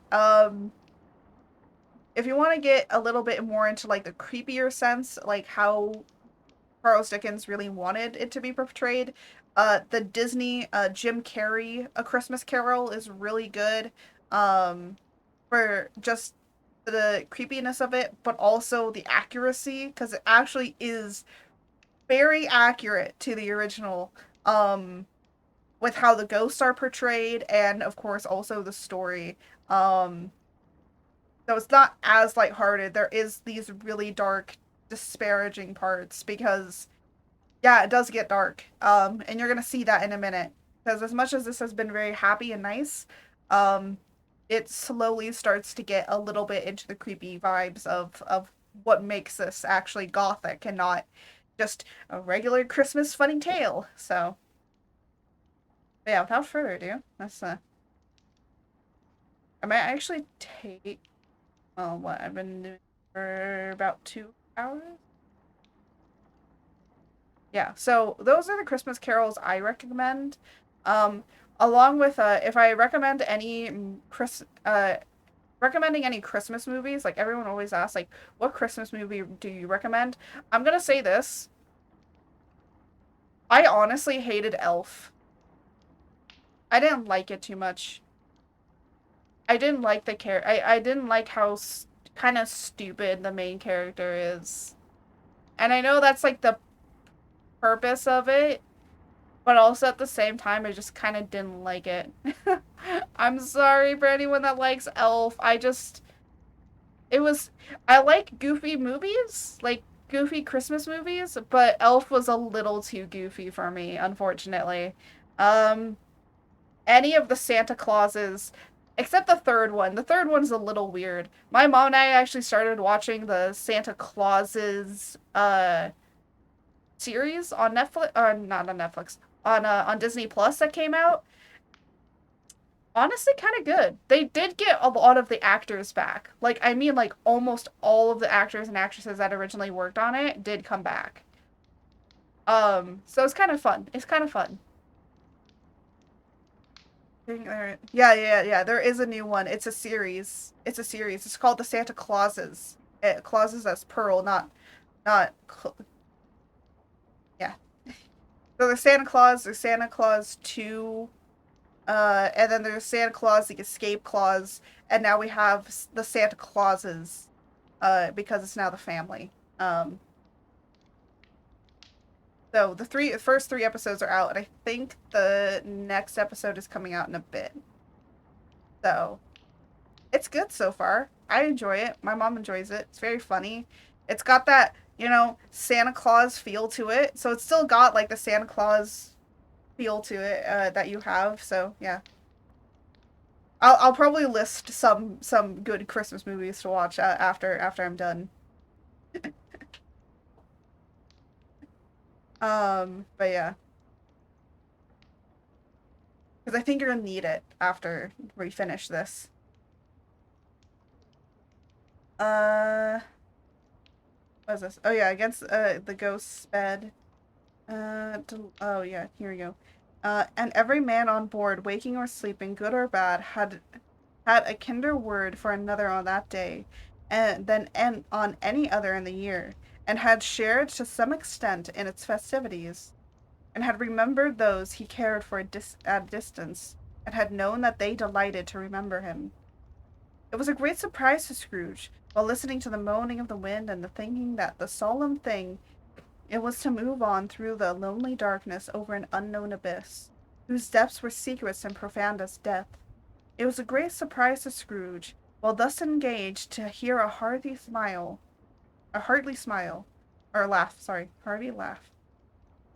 It was a great surprise to Scrooge to recognize it as his own nephew's, and to find himself in a bright, dry, gleaming room, with the spirit standing smiling by his side, looking at that same nephew with approving affirmation, or affability. Sorry, affability.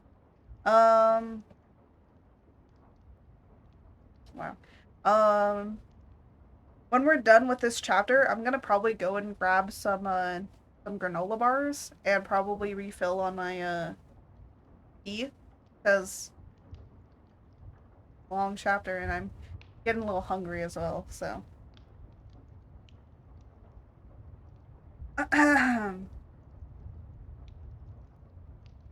uh, aha! Laughed Scrooge. Ha ha ha! Nom noms. Yeah, I gotta go get nom noms.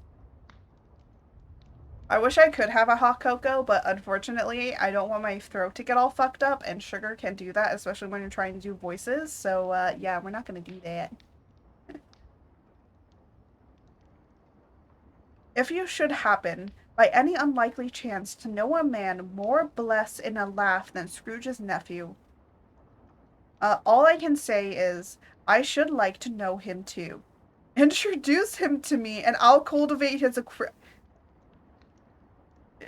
By the way, whenever it says I, it is literally Charles Dickens saying that to you.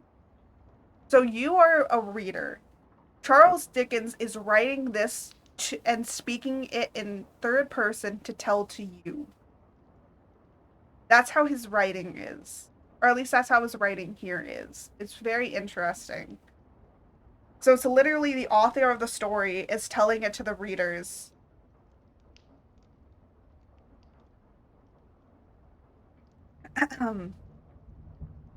So whenever he says that, it's him saying that. Which is interesting. It's very interesting. It's like the idea of theater narrative, where like, you know, you have like the narrator of a theater that would tell you like what's going to be happening next in the story. Into the Woods does that, where the narrator, and the funny thing is like, just go watch Into the Woods. Like there's like a free, you can watch the entire theater production of Into the Woods on YouTube. You can just look it up and it'll be there. I love the narrator in that. Best 10 out of 10 best character, man. You'll know what I mean when you get to the second act.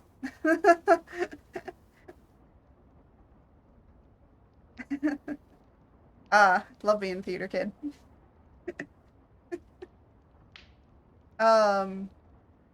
Yeah. Oh yeah.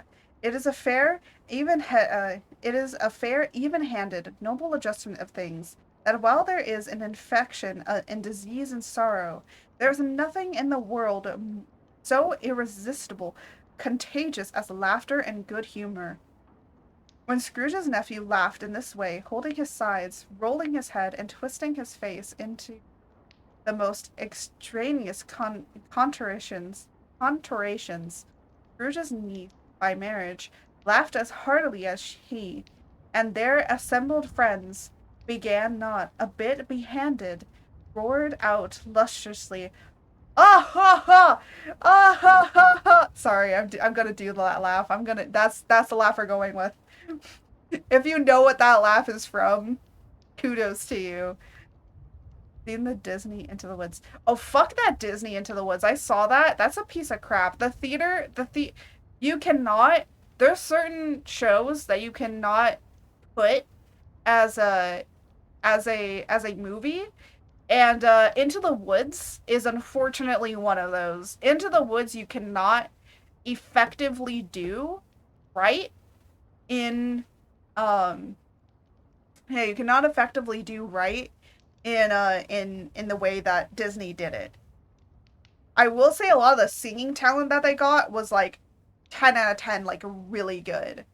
But like some of the stuff is better. Titus. Oh my god. Yes. I've never played just so you guys know, I've never played Final Fantasy X. And even I know the meme.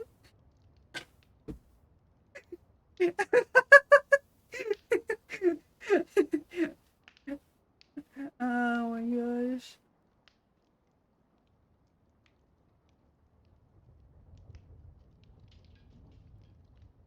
Nom, nom, nom. We get we got a art playthrough. We got an art playthrough. Playthrough. Oh my gosh. You guys want me to play through Final Fantasy X? I actually have Final Fantasy X. My dad played it. I never played it. He let me play Final Fantasy VII though. Um and yeah, so there's that. I would watch. You would watch that. Oh my god. I would need to get it on like I need to get it on Steam if I can. I haven't, never play it. Oh my gosh. Okay, if I will say this much. Um I will try to find it and I will put it on my I will try and see if I can find a way to get it either on my computer or to get it on my Switch or something, so that we can play it. And I will try and find out. I will try and find a way to get it. If I find something, I will put it on my throne, and I will alert everybody to it. So then, or I might try and buy it myself if I have the money, of course. I will say my throne again. Even though that it's like cool gifts that you can get me, most likely I will probably buy that stuff for myself. Just, I don't have enough money. I don't have the money to spend on myself. It's like, gotta only focus on the needs, not the wants. But anyways. So we got the ha ha ha Christmas laugh. Uh, he said that Christmas was humbug as I live, cried Scrooge's nephew. He believed it too. More shame for him, Fred, said Scrooge's niece, indig- indignantly. Oh my god, indignantly. Bless those women. They never do anything by halves. They are always in earnest. She was very pretty, exceedingly pretty, with a dimpled, surprised-looking capital face, a ripe little mouth that seemed to make to be kissed, as no doubt it was. All kinds of good little dots upon her chin that melted into one another when she laughed, and the sunniest pair of eyes you ever saw in any little creature's head. Altogether, she was what you have called provoking, you know, but satisfactory too. Oh, perfectly satisfactory. He's a commercial fellow, said Scrooge's nephew. That's the truth, and not so pleasant as he might be. However, his offences carry their own punishment, and I have nothing to say against him. I'm sure he is very rich, Fred, hinted Scrooge's niece. At least, at least you always tell me so. Uh, oh, my mother is leaving for church. I heard her singing this morning. My mom is part of the. Oh, okay. Hold on. Someone got to remind me to not only tell you the list of Christmas movies. She can't hear you, but but I got some gossip to talk about. Please remind me to talk about my mom's choir stuff. Um because I swear I was like, do, do I need to kill somebody? Like that's how much this gossip goes, okay? Please do remind me. I will forget. So after I do the list of Christmas movies, please remind me to tell you that. And I will tell you. Yeah, we got some saucy gossip in here. Of course, I will not say real names, but then again, I don't remember their names, so even more perfect.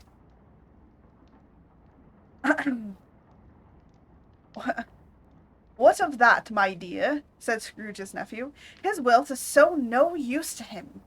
He don't do any good with it. He don't make himself comfortable with it. He hasn't the satisfaction of thinking that he is ever going to benefit us with it. I have no patience with him, observed Scrooge's nephew. Scrooge's niece, sorry. Scrooge's niece's sister and all the other ladies expressed the same opinion. Uh, oh, I have, said Scrooge's nephew. I'm sorry for him. I couldn't be angry with him if I tried. Who's... Oh my god. Oh, my mod is away. I have to, hold on. I have to mod myself. Hi, Dr. Cragglewort. Hi, hi, my froggy doctor. Hello. Hello there. Oh, hello there. Thank you for the follow. I cannot read your name. We reading. Yeah, remember, we gigachads in here. These are the true gigachads. We read. True gigachads read books. We're true gigachads and alpha males in here. That's what we are.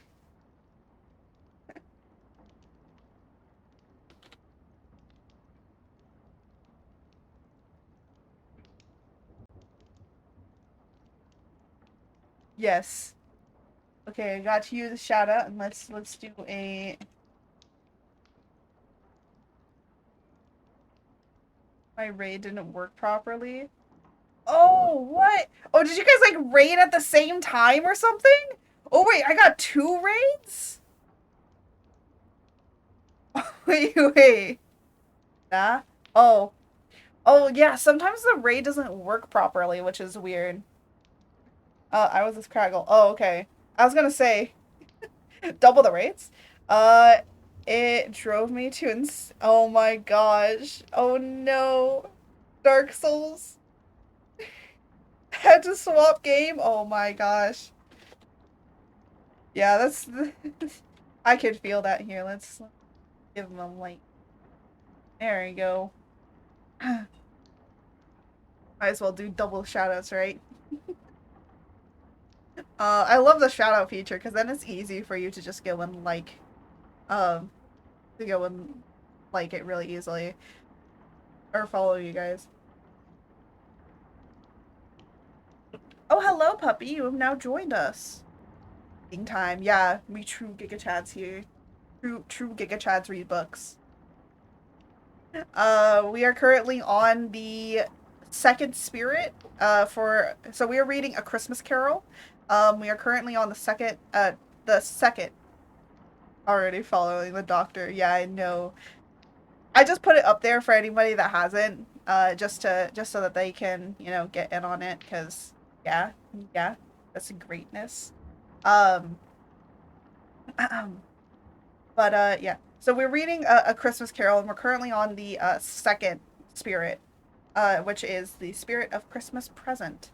Um, and yeah, I figure like everyone knows the Christmas Carol story enough to where if you come in on any spot, you kind of know where we already are, which is great. Understand. Uh, uh, I would love a Christmas present. Oh my gosh. Oh yeah, I gotta well, I still have time. I got time to wrap my mom's Christmas present. My mom's getting a nice Christmas present, and then her birthday present, because her birthday is like a little while, like a week or two after. Oh, yeah, no, it's a week after Christmas. Um, I'm getting her a separate present for that, but it's gonna take me longer, so that's gonna take me longer to make. So, hmm. Anyways, so where are we? Oh yeah, the nephew's talking about Scrooge. Um, we're right here, I think.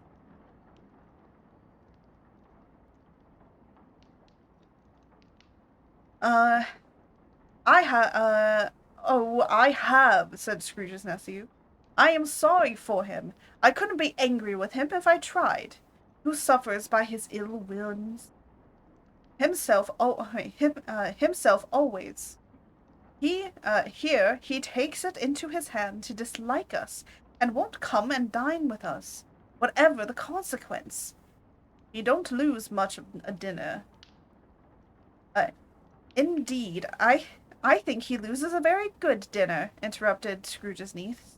Everybody else said the same. And then he must be allowed to have been every else and they must be allowed to have been competent judges, because they had just had dinner, and with the dessert upon the table, were clustered around the fire by lamplight. Well, I'm very glad to hear it, said Scrooge's nephew, because I haven't great faith in these young housekeepers. What do you say, Topper?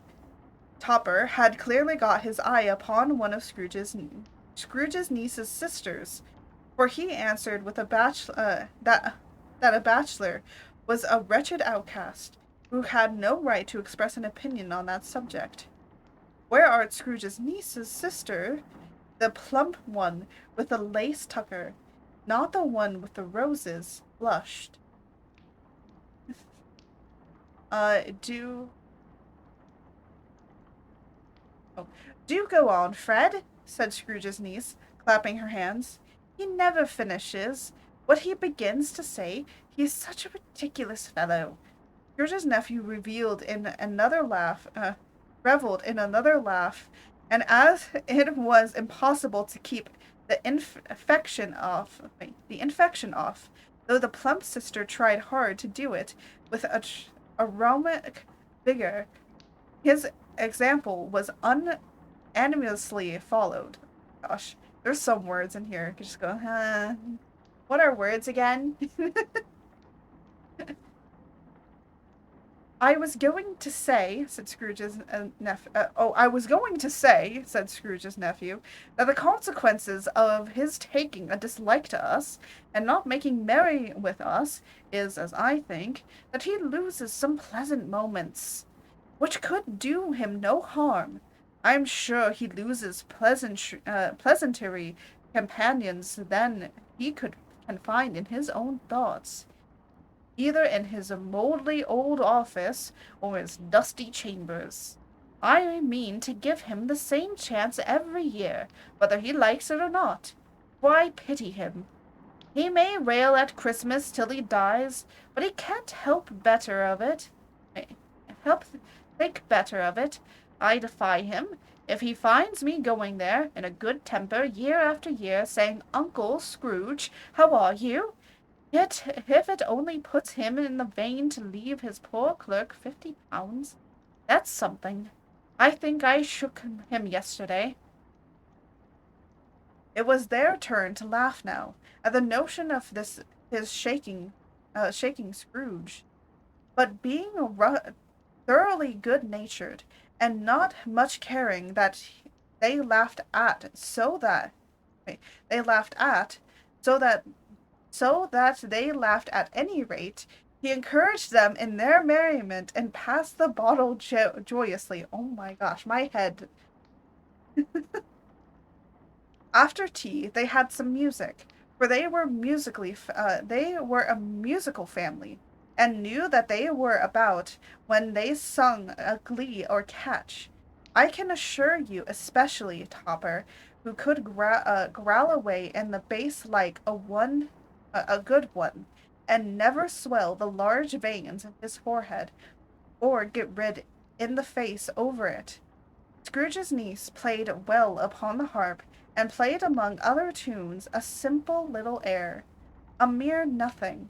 You might learn to whistle it in 2 minutes, which had been familiar to the child who fetched Scrooge from the boarding school, as he had been reminded by the ghost of Christmas past. When his strain of music sounded, all the things that ghost had shown him came upon his mind. He softened more and more, and thought that if he could have listened to it often, years ago, he might have cultivated the kindness of life for his own happiness, with his own hands, without resorting to the sexton's spade, and buried Jacob Marley. But they didn't devote the whole evening to music. After a while they played at forfeits,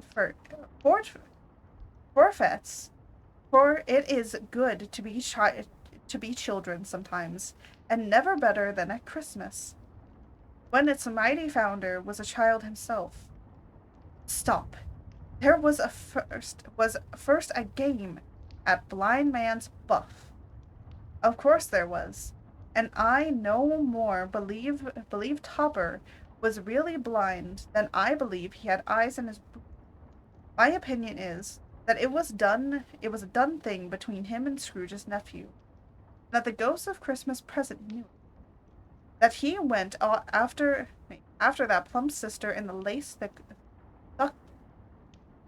tucker was an outrage on the credibility of human nature, knocking down the fire irons, tumbling over the chains, bumping against the piano, smothering himself among the curtains wherever he went. There went he. He always knew where the plump sister was. He couldn't catch anybody else. If you had fallen upon against him, as some of them did, on purpose, he would have been made a ferret of endeavoring to seize you, which would have been an effort to your understanding. and would instantly have slid off in the direction of the plump sister. She often cried out that it wasn't fair, and it really was not. But when at least he caught her, when, in spite of all the silken rustling and her rapid flutterings past him, he got into a corner where hence there was no escape, and then his conduct was the most execrable.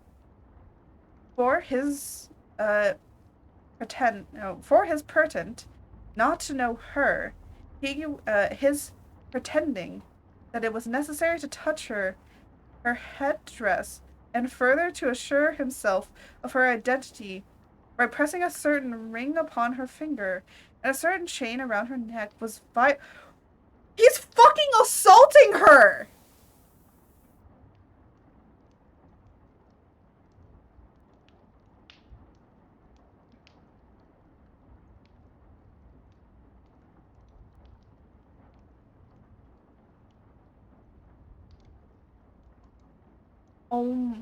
I'm so sorry. I am so sorry that you guys have come in on this. What the fuck? I'm just like,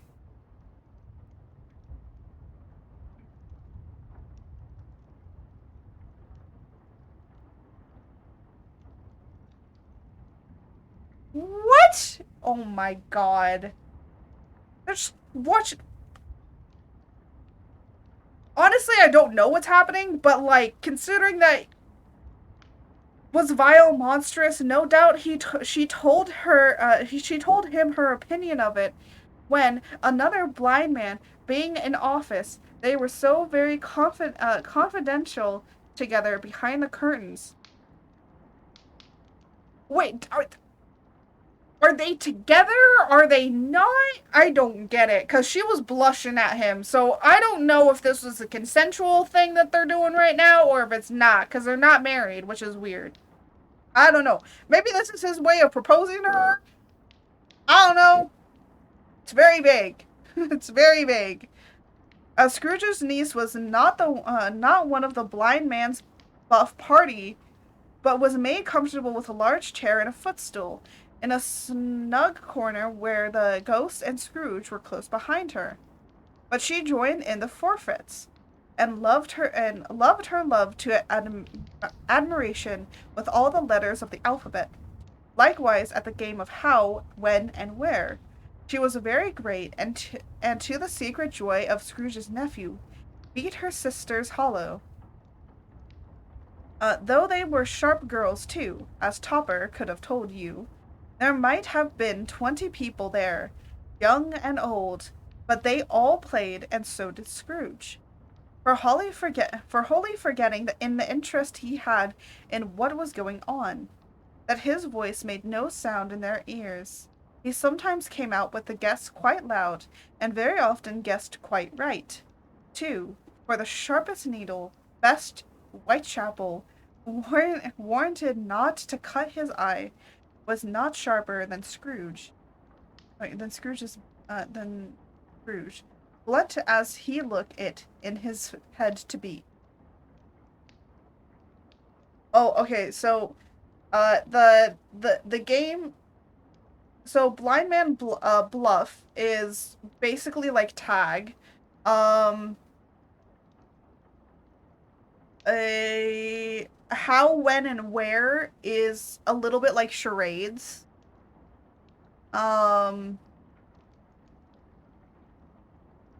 Yeah, it's basically charades, but they call it how, when, and where. But yeah. Thankfully chicken has still kept its going. Like, you know, playing chicken. That still has always been playing chicken.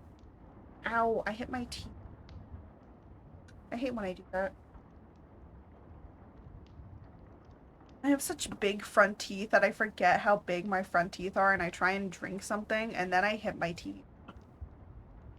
No, I don't have buck teeth, but they are quite big.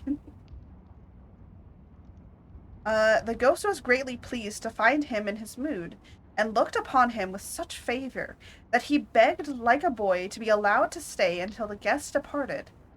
But the spirit said, But this the spirit said could not have be done. Here is a new game," said Scrooge. "One half an hour, spirit. Only one." It was a game called Yes and No. Oh, Yes and No is more like charades. And you'll see in a minute. For Scrooge's nephew had to think of something, and the rest must find out what. He only answered to their questions yes or no, as the case was. The brisk fire questioning to which he was exposed, enlightened from him he was thinking of an animal, a live animal, rather a disagreeable animal, savage animal, an animal that growled and grunted sometimes, and talked sometimes, and lived in London, and walked about the streets, and wasn't made a show of, and wasn't led by anybody, and didn't live in a mirage, and was never killed in a market, and was not a horse, or an ass, or a cow, or a bull, or a tiger, or a dog, or a pig, or a cat, or a bear. At every fresh question that was put to him, his nephew burst into a fresh roar of laughter, and was so inexpressibly tickled that he was obligated to get up off the sofa and stamp. At least the plump sister, failing into a smaller state, cried out, "I found it! I found what it is, Fred! I know what it is!" "What is it?" cried Fred. "It's your Uncle Scrooge!" Which it certainly was. Admiration was a universal sentiment, though some object that the reply to is is it a bear ought to have been yes. In a such as an answer in the negative was sufficient to have diverted their thoughts from Scrooge, supposing they had any tendency that way. He was given us. You know what the funny thing is that he should have said, "Oh, he should have said yes to the pig." I just realized that. Um. Oh no, he did say yes to a pig. Um. Thoughts from Scrooge. The sufficient to divert their thoughts from Scrooge. Supposedly they had any tendency that way. He has given us plenty of merriment, I am sure, said Fred, and it would be ungrateful not to drink to his health. Here's a glass of mulled wine ready to our hand at this moment, and I say, Uncle Scrooge. Well, Uncle Scrooge, they cried. A Merry Christmas and a Happy New Year to the old man, whatever he is, said Scrooge's nephew. He wouldn't take it from me, but may he have it, nevertheless, Uncle Scrooge. Uncle Scrooge had perceptibly, there we go, imperceptibly. Oh, I love the I cannot say that word very nicely anytime that there's a multiple p's in something. I've never been good at saying it. I think I have a lisp with that. Become to gay and light of heart, that he would have pledged the unconscious company in return, and thanked them in an unaudible speech, if the ghost had given him time. But the whole scene passed as if in a brief of the last words spoken by his nephew, and he had the spirit wear again upon their travels. Much they saw, the far they went, and many homes they visited, but always with a happy end. The spirit stood beside sick beds, and they were cheerful on foreign lands, and they were close at home by struggling men, and they were patient in their greater hope. By poverty, and it was rich, and there was an awesome house, hospital and jail, in misery every refuge, were vain men, and his little brief authority had not made fast the door, and barred the spirit out.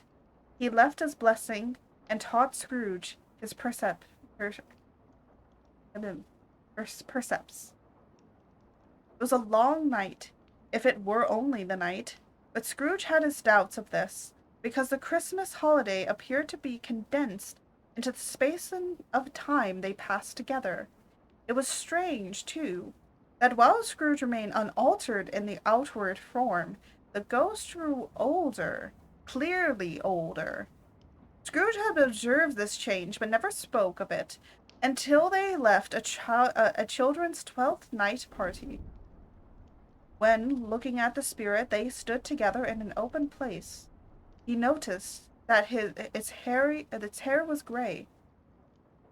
"Are spirits' lives so short?" asked Scrooge. "My life upon this globe is very brief," replied the ghost. "It ends tonight." "Tonight?" "Tonight, at midnight. Hark! The time is drawing near." The chimes were ringing the 3/4 past 11 at that moment. "Forgive me if I am not justified in what I ask," said Scrooge, looking intently at the spirit's robe, "but I see something strange, not belonging to yourself, pounding from your skirts. Is that a foot or a claw?" "It might be a claw, or the flesh there is upon it," was the spirit's sorrowful reply. "Look here." From the foldings of his robe it brought 2 children, wretched, abject, frightful, hideous, miserable. They knelt down at his feet and clung upon the outside of his garment. "Oh, man, look here! Look down!" exclaimed the ghost. They were a boy and girl, yellow, marred, ragged, scowling, wolfish, but prostrate, too, in their humility. Their graceful youth should have filled their features out, and touched them with the freshest tints a stale and shivered hand, like that of old age, had pinched and twisted them, and pulled them into shreds. Their angles might have sat enthralled devils alert, and glared out menacing.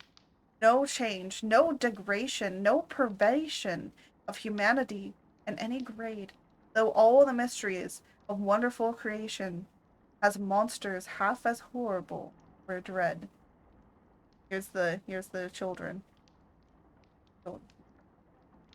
Scrooge started back, appalled, having them shown to him in this way.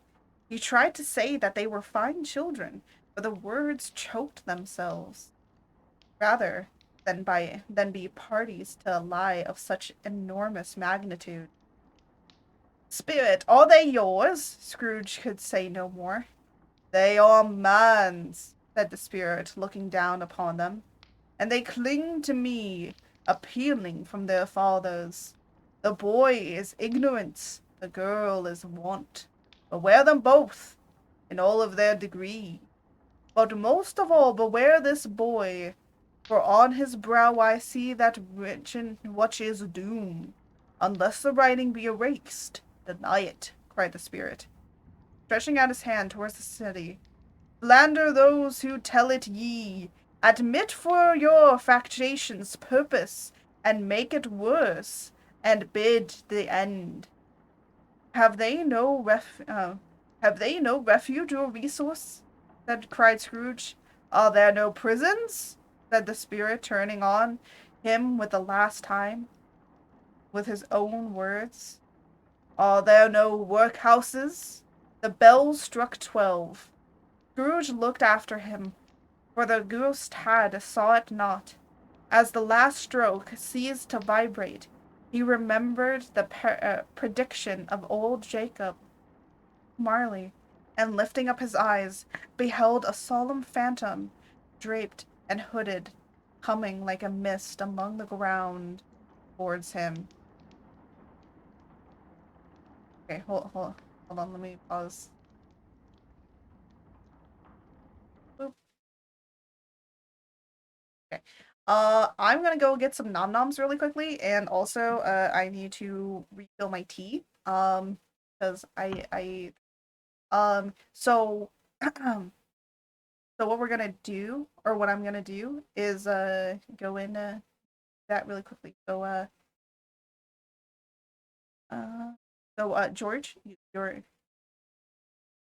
and one more thing. What more?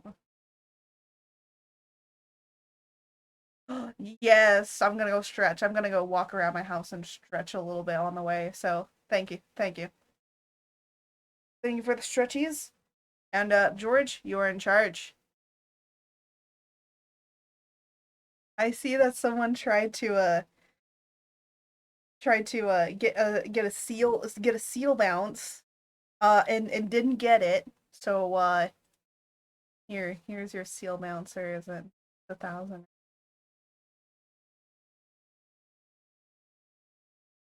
Welcome back. Yeah, thank you, thank you. Let me get a seal. Time too simple. Oh my god. Yeah, time too simple. What the fuck? Oh my god. I'm trying to find the seal bounce. Let me put my headset on.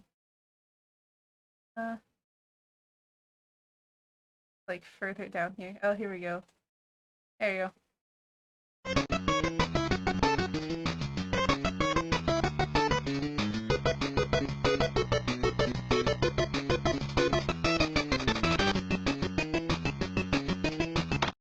Does that say how mommy?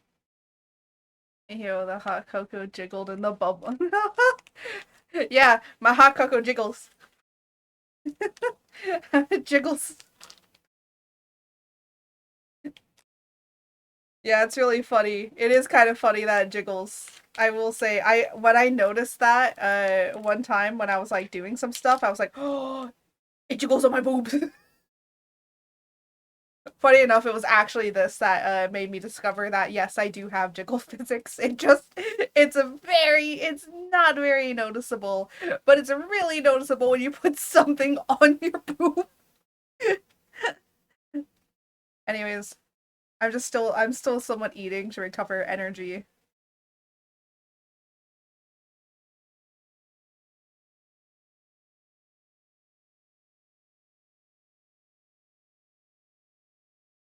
My hot cocoa doesn't jiggle jiggle. It wait.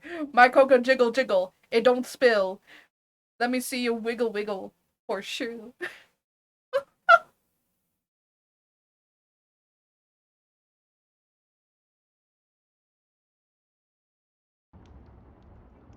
Let me get the ambient noise back. There you go.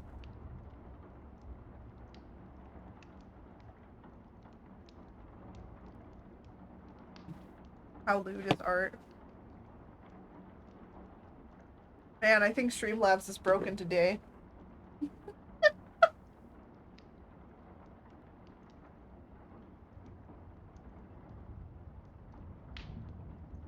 Anyways, so,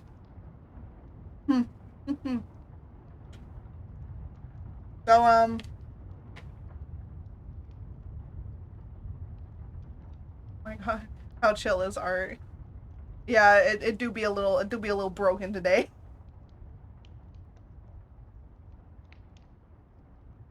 We're rolling them low numbers.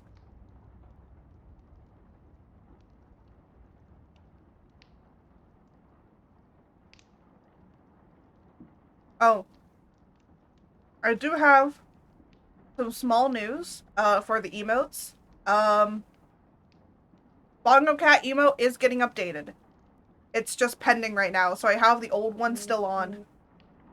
I have the old one still on, but when the new one comes in, the old one will be swiftly taken off. I think you guys like the new one. It's a lot better.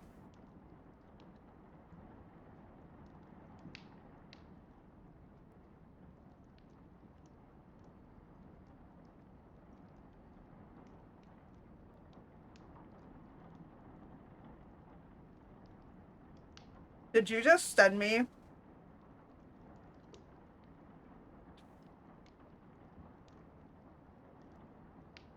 Okay, I'm gonna say this much. I agree. Oh my gosh. Wow! Streamlabs agrees. Did you seriously just send me this emote? Are you fucking... No. I actually will say one thing. I do have a particular new emote planned a new emote planned for, I hope that I can, because I only have like 8 slots right now, and that's why I'm like trying to get up to a certain number of subscribers, so I get the amount of subscriber points I need in order to unlock more emotes, because there is one particular emote that I am going to unlock, and I have everything to make it, and I feel that you all will love it. And there's gonna be 2 of them, so you get to choose which one you would like to use at the particular time. The second thing is that Jose, I still need my animated twerk emote. If not, I'll just do it myself. I don't think it'll be that difficult in order for me to do.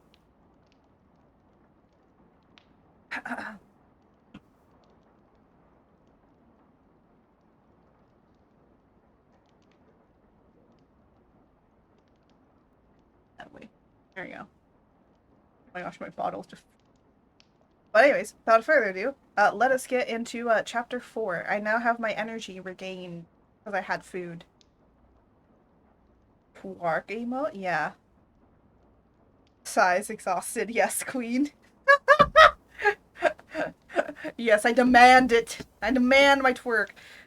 No, you don't have to make remember, I just want it like, I don't want it like Ray's. I want it like wait, did Ray ever get her twerky mode? She fucking never, I don't think she ever fucking did. Hold on, let me check. I'm not subscribed to her I'm not subscribed to her anymore, but I don't think she ever got it. Yeah, I don't think she ever got it. Never got approved. Oh my god. Yeah, I would name it like something else. I just name it I'd name it sus. It got rejected. Yeah, I know, but she can rename it. Hey yo, yeah, that's what I need. I was like, I need one. I need one.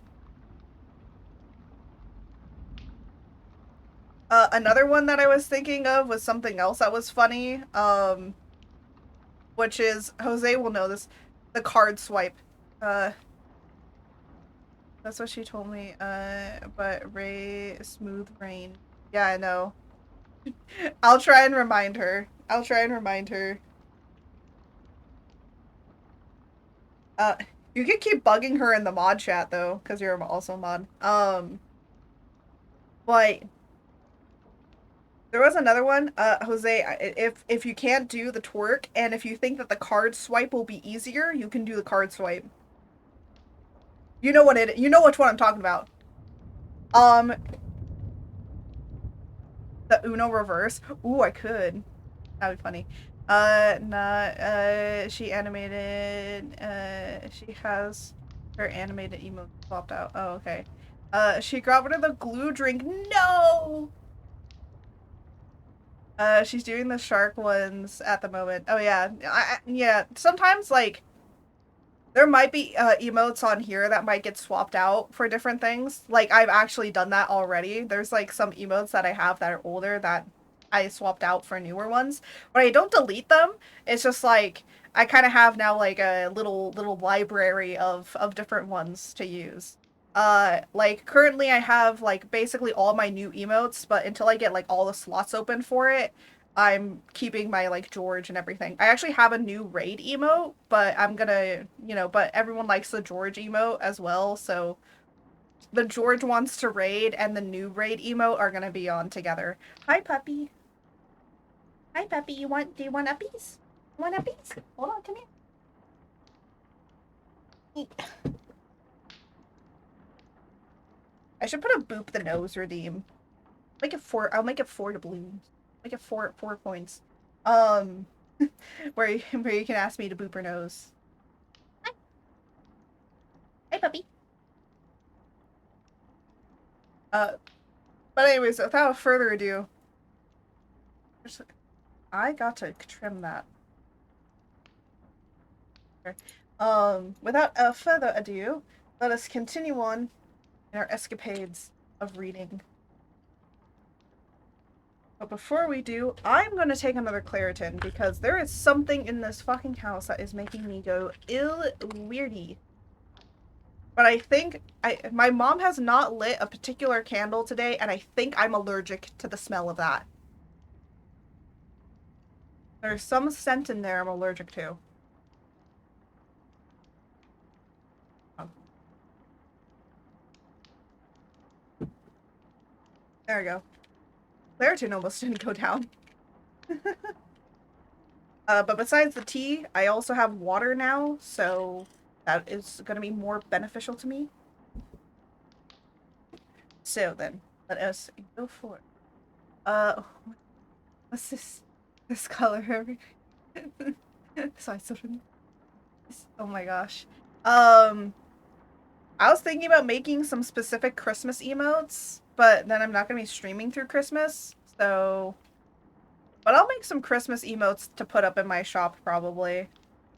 I also am thinking about maybe looking back into Etsy, because a lot of people sell, like, emotes and stuff on Etsy, and it seems like that's the main place a lot of people go, is on Etsy, because you can just look it up. So I might go on there and put some stuff together, so... Anyways,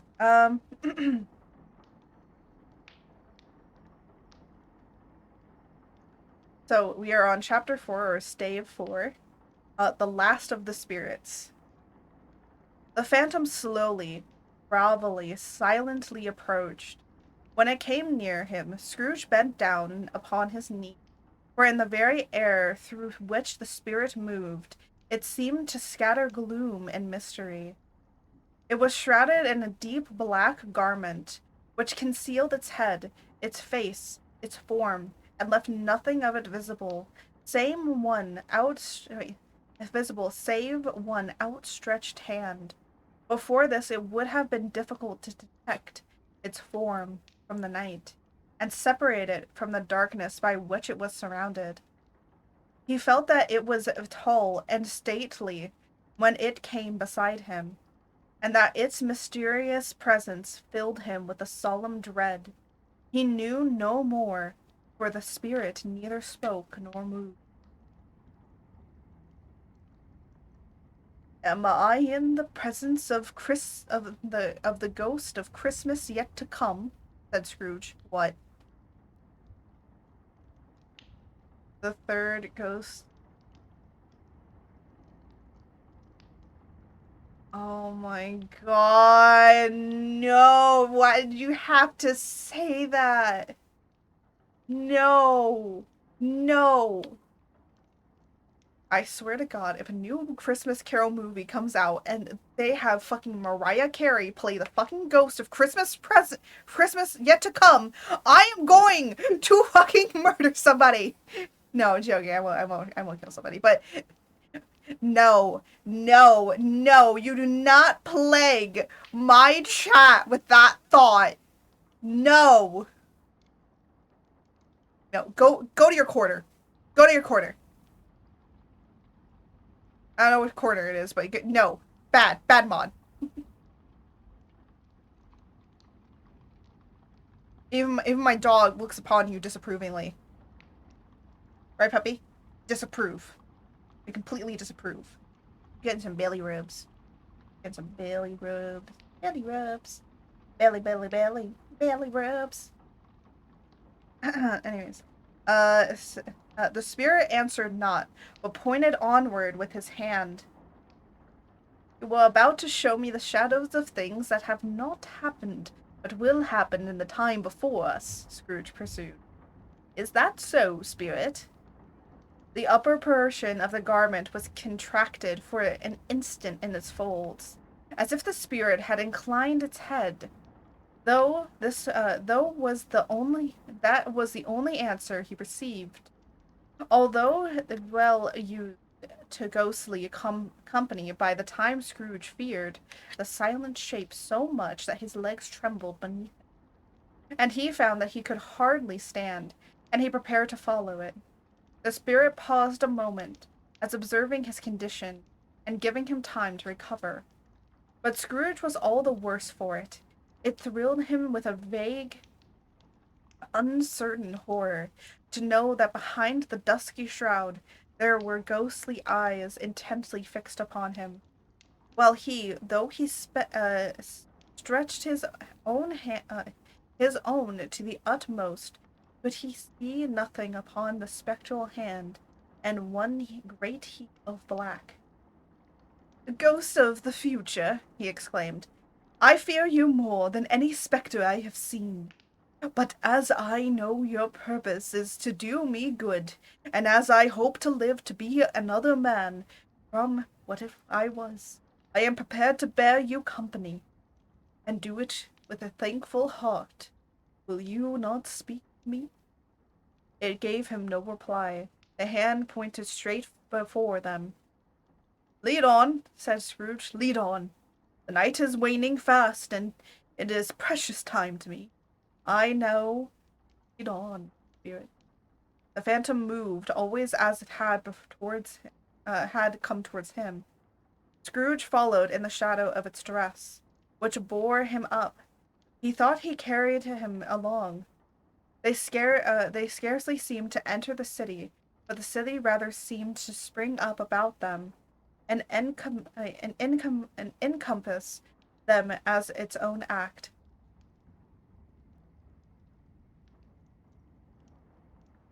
Get that shit out.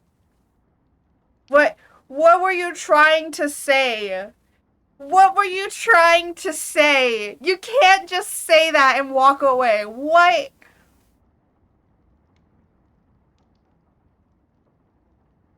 It bore him. Not that. Bore. Bore. It says bore. Seriously? I was gonna say, what the fuck? What? No! Get that out of here! Oh my gosh. No! No! Bore! Bore! Bore him up, he thought! Carried him along! Bore! He bore him! That means that he picked him up and carried him! Bore him! Oh my god.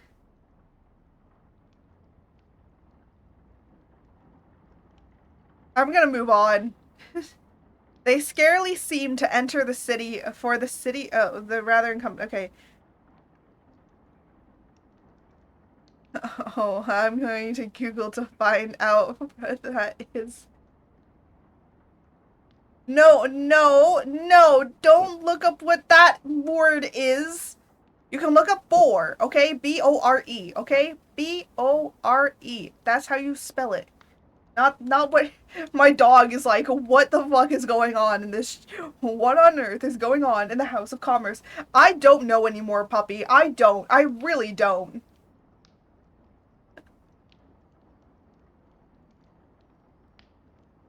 Okay. They scarcely seem to enter.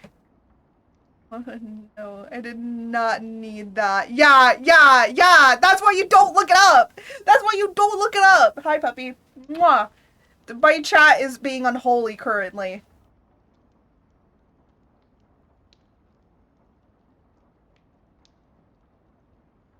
Let me see. But they, were in the heart of it.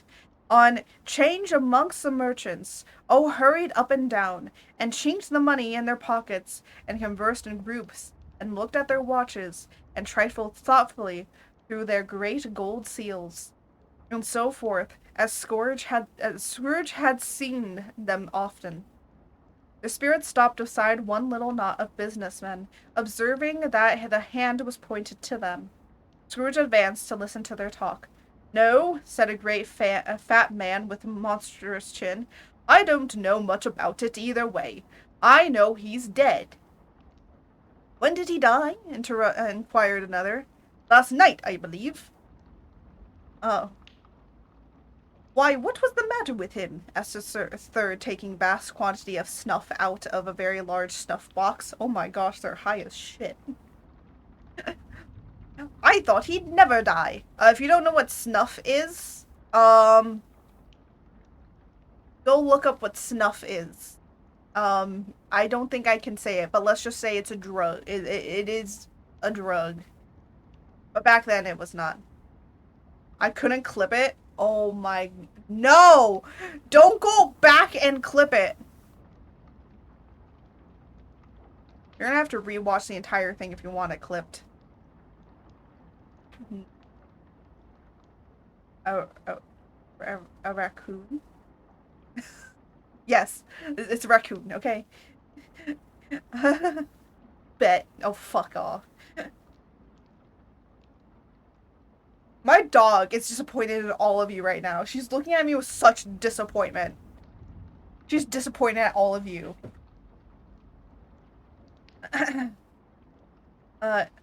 God knows, said the first with a yawn. What has he done with all his money? Asked a red-faced gentleman with a ridiculous accents on the end of his nose that shook like the gills of a cold turkey of a turkey cock. Okay, I haven't heard," said the man, very large chin, yawning again. "Left it to his company, perhaps. He hasn't left it to me. That's all I know." The pleasantry was received with a general laugh. "It's likely to be a very cheap funeral," said the same speaker. "For upon my life, I don't know of anybody to go to it. Suppose we make up a party and volunteer?" "I don't mind it if a lunch is provided," observed the gentleman with the expressive on the nose. "But I must be fed if I make one." Another laugh. "Well, I am the most disinterested among you all, after all," said the first speaker, "for I never wear black gloves, and I never eat lunch, but I'll offer to go, if anybody else will. When I come to think of it, I'm not all that sure that I wasn't the most particular friend, for we used to stop and speak whenever we met. Bye-bye." Speakers and listeners strolled away, and mixed with other groups. Scrooge knew the men, and looked towards the spirit for an explanation. The phantom glided on into the street. Its finger pointed to two persons meeting. Scrooge listened again, thinking that the explanation might lie here. He knew these men, also, perfectly. They were men of business, very wealthy, and of great importance. He had made a point always of standing well in their esteem. In a business point of view. That is strictly in a business point of view. "How are you?" said one. "How are you?" returned the other. "Well," said the first one. "Oh, old Scratch has got his own at last, hey?" "So I'm told," returned the second. "Cold, isn't it?" "Seasonable for Christmas time. You're not a skater, I suppose?" "No, no, something else to think of. Oh, good morning." Not another word. That was their meeting, their conversation, and their parting. Scrooge was at first inclined to be surprised that the spirit could attract importance to the conversation, apparently so trivial, but feeling assured that they must have some hidden purpose, he set himself to consider what it was likely to be. They could scarcely be supposed to have any bearing on the death of Jacob, his old partner, for that was past, and this ghost's providence was future. Nor could he think of anyone immediately connected with himself to whom he could apply them. But nothing doubted that to whomsoever they applied, they had some latent mortal for his own improvement. He resolved to the treasure up every word he heard, and everything he saw, and especially to observe the shadow of himself when it appeared, for he had an expectation that the conduct of his future self would give him the clue he missed, and would render the solution of these riddles easy. He looked at, he looked in that very place for his own image, but another man stood in his accustomed corner, and though the cold pointed to his usual time of day for being there, He saw no likeness of himself among the multitudes that poured in through the porch. It gave him little surprise, however, for he had been revoked in his mind, a change of life. And though and hoped he saw his newborn resolutions carried out in this, this book must be based on the movie with Kermit and the Muppets. Charles Dickens ripped him off.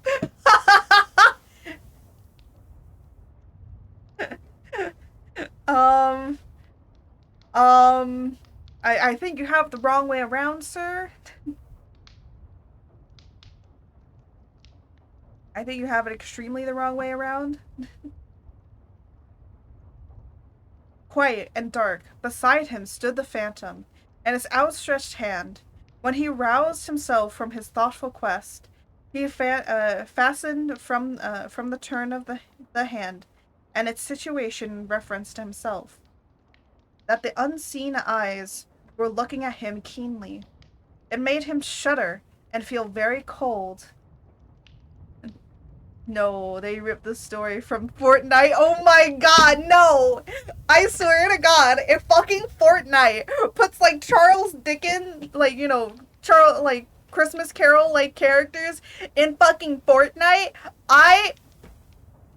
why? Why would you put that in fucking Fortnite? Fortnite puts anything in technically, everything is a Fortnite reference now.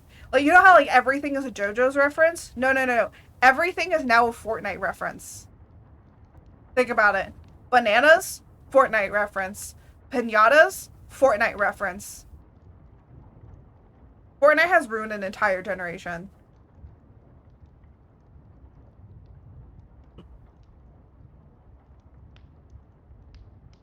Dude, even Keanu Reeves is a Fortnite reference. Fortnite Battle Pass. Fuck off. I fucking hate... When I saw Fortnite, I actually hated it. When I looked at it, I was like, this game is so fucking stupid.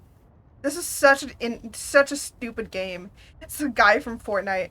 They put Naruto... I know! Now anime! All anime is a fucking Fortnite reference.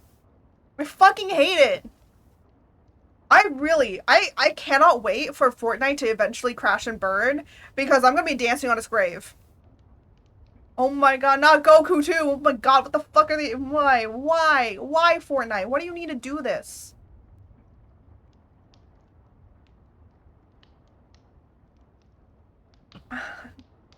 Get that shit out of here. No. No. Anyways, let's continue on. They left the busy scene and went to an obscure part of the town, where Scrooge had never prepared before, although he recognized its situation and its bad repute. The ways were foul and narrow, the shops and houses wretched, the people half naked, drunken, sloppishly, ugly, alleys and archways like as many cesspools, disgorged their offenses of smell and dirt and life upon the straggling streets, and the whole quarter reeked with crime, with filth and misery. Goes back in time, destroys Fortnite beta instead of saving the world, instead of saving world hunger. I can't hit people with can hit people with a Kami. Okay, at least you can hit people with a Kamehameha. But I will say, do you want to know how people pronounce it?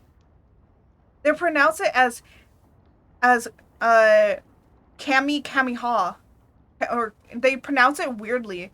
They pronounce it as Ham-Oma. Kam-Hamoma. That's how they pronounce it. Not Kamehameha. They don't pronounce it right. No one in Fortnite pronounces it right. Or someone saying Kamihama. Oh my god, what the fuck? Yeah, they don't pronounce it right.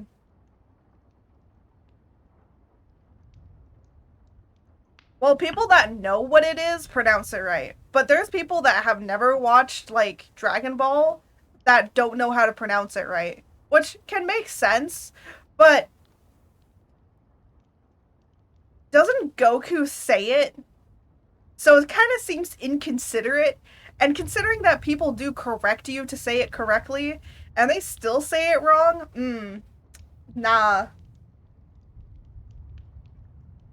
It's the Mayo canon. Oh my god, no. Oh my, can we get off of this? I don't want to talk about Fortnite. Fortnite is a great inventive game in itself. Until they started introducing other shit and started like putting more, like literally when a game cannot think of what characters to make and profits off of stealing other IPs, that's not a game. That is a toy company.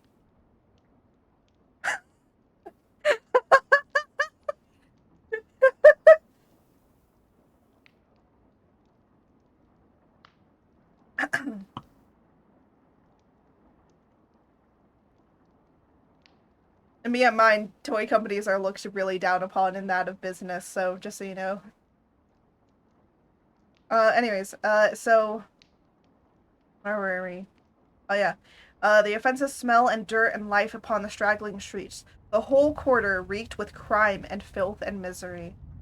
Far in this den of infamous resort, there was a low-browed, beetling shop below a penthouse roof, where iron, old rags, bottles, bones, and greasy offal were brought. Upon the floor within were piled up heaps of rusty keys, nails, chains, hinges, files, scales, weights, and refuse iron of any kinds. Secrets that fell that secrets that few would like to scrutinize were bred and hidden in mountains of unseen rags, masses of corrupted fat and specials of bones, sitting in among the wares he dealt in. By charcoal stove and made of old bricks was a gray-haired rascal, nearly 70 years of age, who had screened himself from the cold air without by a forest curtaining of malicious tatters, hung upon a line and smoked his pipe in all the luxury of a calm retirement.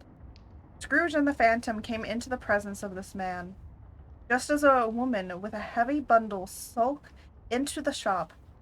But she had scarcely entered when another woman, similarly laden, came in too, and she was closely followed by a man in a faded black, who was no less startled by the sight of them than they had been upon the recognition of each other.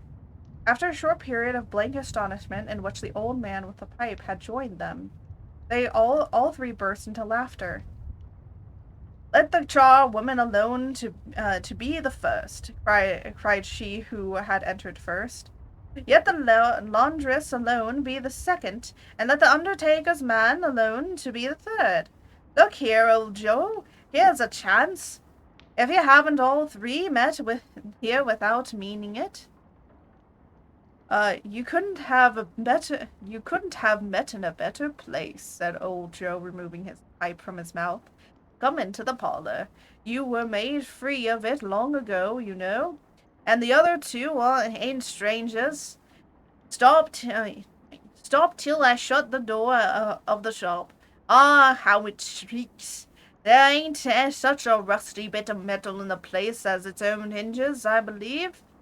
And I'm sure there's no such old bones here as mine, where all citadel of our calling were well matched. Come into the parlor, come into the parlor."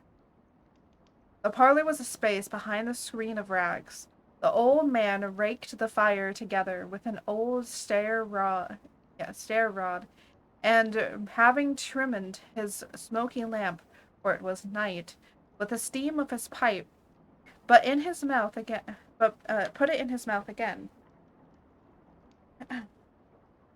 While he did this, the woman who had already spoke threw her bundle on the floor, and sat down in the flaunting manner on his stool, crossing her elbows on her knees, and shaking with a bold defiance at the other two. What odds, then? What odds, Mrs. Dilber? Said the woman. Every person has a right to take care of themselves. He always did. That's true, indeed, said Laundriness.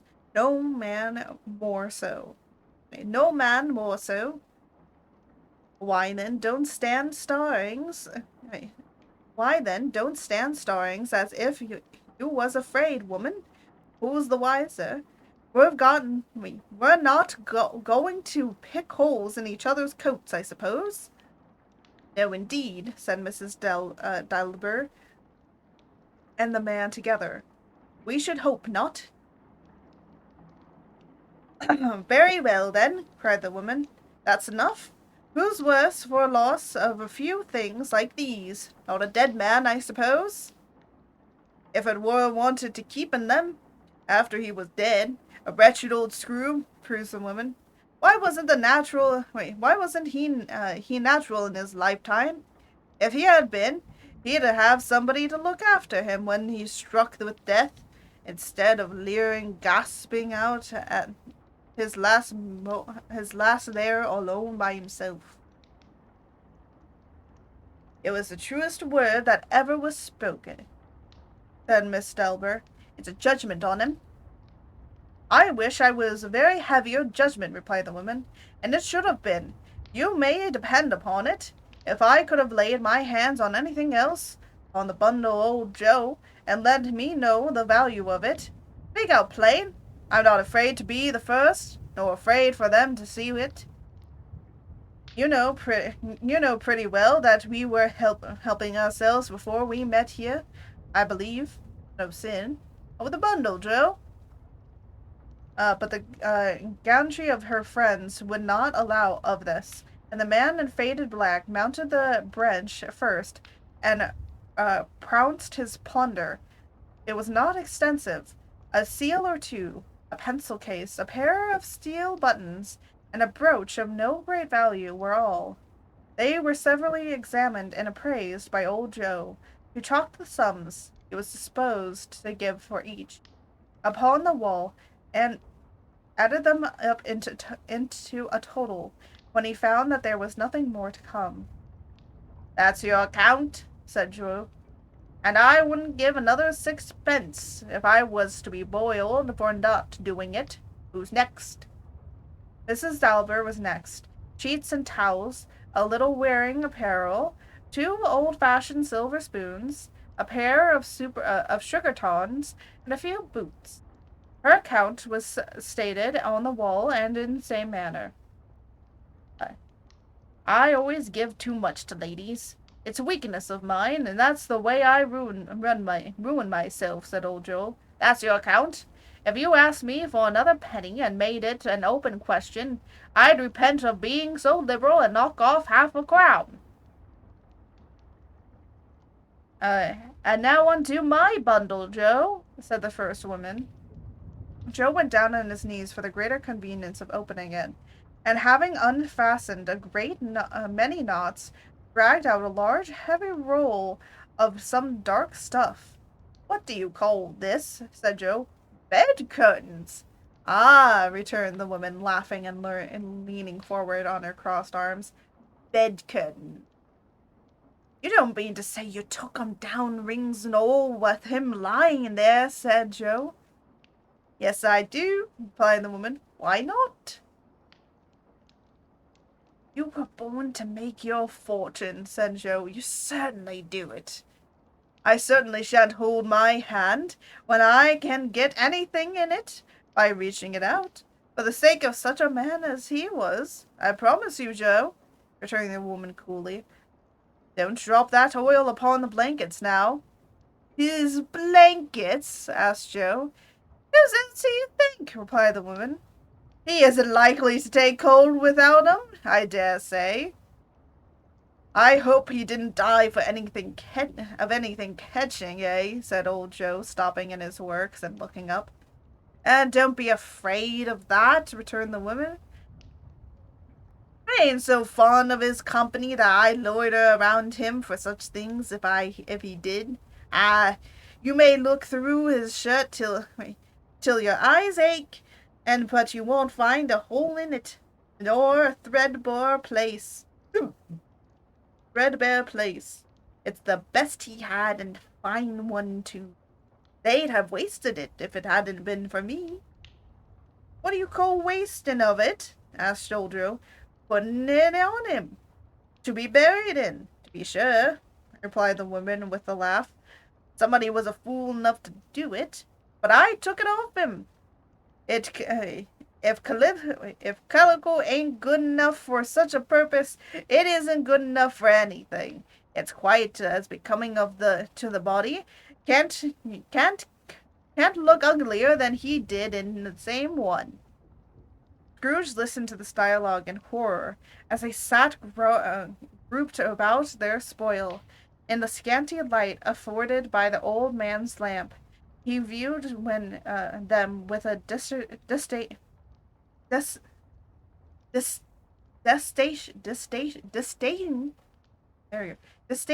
and disgust, which could hardly have been greater, though they had been obscene demons marketing the corpse itself.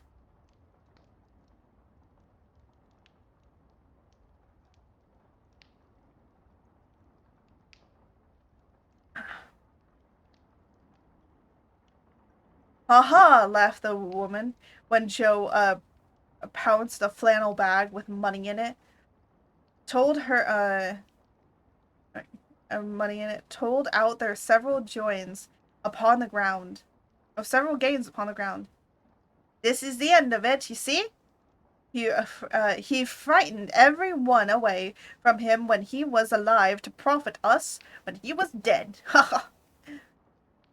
Spirit, Scrooge shuddered from head to toe. I see. The case of this unhappy man might be my own. My life tends that way now. Merciful heaven! This is... He recoiled in terror for the scene had changed, and now he almost touched a bed, a bare, uncurtained bed, on which beneath a ragged sheet there lay something covered up, which, though it was dumb, announced itself in an unlawful language. The room was very dark, too dark to be observed with any accuracy, though Scrooge glanced through it in obedience, through a secret impulse, anxious to know what kind of room it was. A pale light rising in the outer air fell straight upon the bed, and on it, plunged and berthed, unwatched, unkept, unscarred, was the body of this man. Scrooge glanced towards the phantom. Its steady hand was pointed to the head. The cover was carelessly adjusted, and the slightless raising of it, the motion of the finger upon Scrooge's heart, could have disclosed the face. Thought of it, felt how easy it would be to do, and longed to do it, but no more power to withdraw the veil than to dismiss the spectre at his side. Oh, cold, cold, rigid, dreadful death, set up in thine altar here, and dress it with such terrors as thou hast at thy command. For this is thy dominion. But of the love revered and honoured head thou canst not turn on hair to thy dread purposes, or make one future obvious. It is not that the hand is heavy and will fall down when it released. It is not that the heart and pulse are still, but that the hand was open, generous and true, the heart brave, warm and tender, and the pulse a man. Strike, shadow, strike, and see his good deeds spring from the round, and to sow the world with life immortal. No voice pronounced these words in Scrooge's ears, yet he heard them from he looked upon the bed. He thought if this man could be raised up now, what would be his foremost thoughts? Avarice? Hard-dealing, gripping cares? They have brought him to a rich end, truly. He lay in the dark, empty house, with not a man, a woman, or a child, say that he was kind, in this or that. And for the memory of one kind word, I will be kind to him. A cat was tearing at the door. and there was a sound of gnawing rats beneath the hearthstone that they wanted in the room of death. And why they were so restless and disturbed, Scrooge did not think. Spirit, he said, this is a fearful place. In leaving it, I shall not leave its session. Trust me, let us go. Still the spirit pointed with an unmoved finger to the head. I understand you, Scrooge said in return, and I will do it if I could, but I have no power, not the power, Spirit. I have not the power. Again, again it seemed to look upon him. If there is any person in the town who feels emotion caused by this man's death, said Scrooge, quite astonished, show me that person to me, Spirit, I beseech thee. The phantom spread its dark robe before him for a moment with a wing and withdrew it, revealed a room by daylight, where a mother and children were. She was expecting someone, and with anxious eagerness she walked up and down the room and started at every sound. Looking out from the window, glanced at the clock, tried but in vain to no work with her needle, and could hardly bear the voices of the children in their play. At length a long-expected knock was heard. She hurried to the door, and met her husband, a man whose face was careworn and depressed, though he was young. There was a remarkable expression in it now, a kind of serious delight of which he felt ashamed, which he struggled to repress. He sat down to the dinner that had been hoarded for him by the fire, and when she asked faintly what news, which was not until after a long silence, he appeared embarrassed how to answer. Is it good, she said, or bad? Help him. Bad, he answered. We are quite ruined? No, there's no hope yet, Caroline. If he relents, she said, amazed. There is. Nothing is past hope, if such a miracle has happened. He is past relenting, said her husband. He is dead.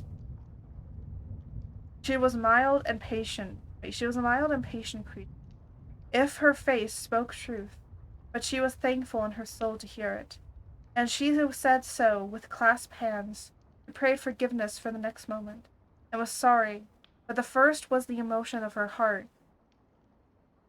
What the half-drunken woman who I told you of last night said to me, when I tried to see him and obtain a week's delay, and what I thought was a mere excuse to avoid me, turns out to have been quite true. He was not only very ill, but dying, and to whom will our debts be transferred? I don't know. But before that time we shall be ready with the money, and even though we were not, it would be a bad fortune to find so merciless a curator in his successor. We may sleep tonight with light hearts, Caroline. Yes, soften it as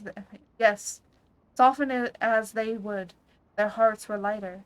The children's faces hushed and clustered around to hear what they so little understood, were brighter, and it was a happier house for this man's death.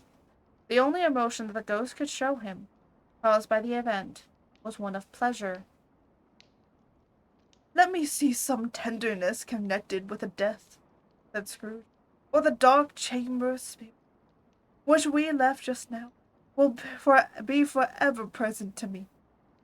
The ghost conducted him through several streets, familiar to his feet, and as they went along, Scrooge looked here and there to find himself, but nowhere. Was he to be seen? They entered poor Bob Cratchit's house, the dwelling he had visited before, and found the mother and children seated around the fire. Quiet, very quiet.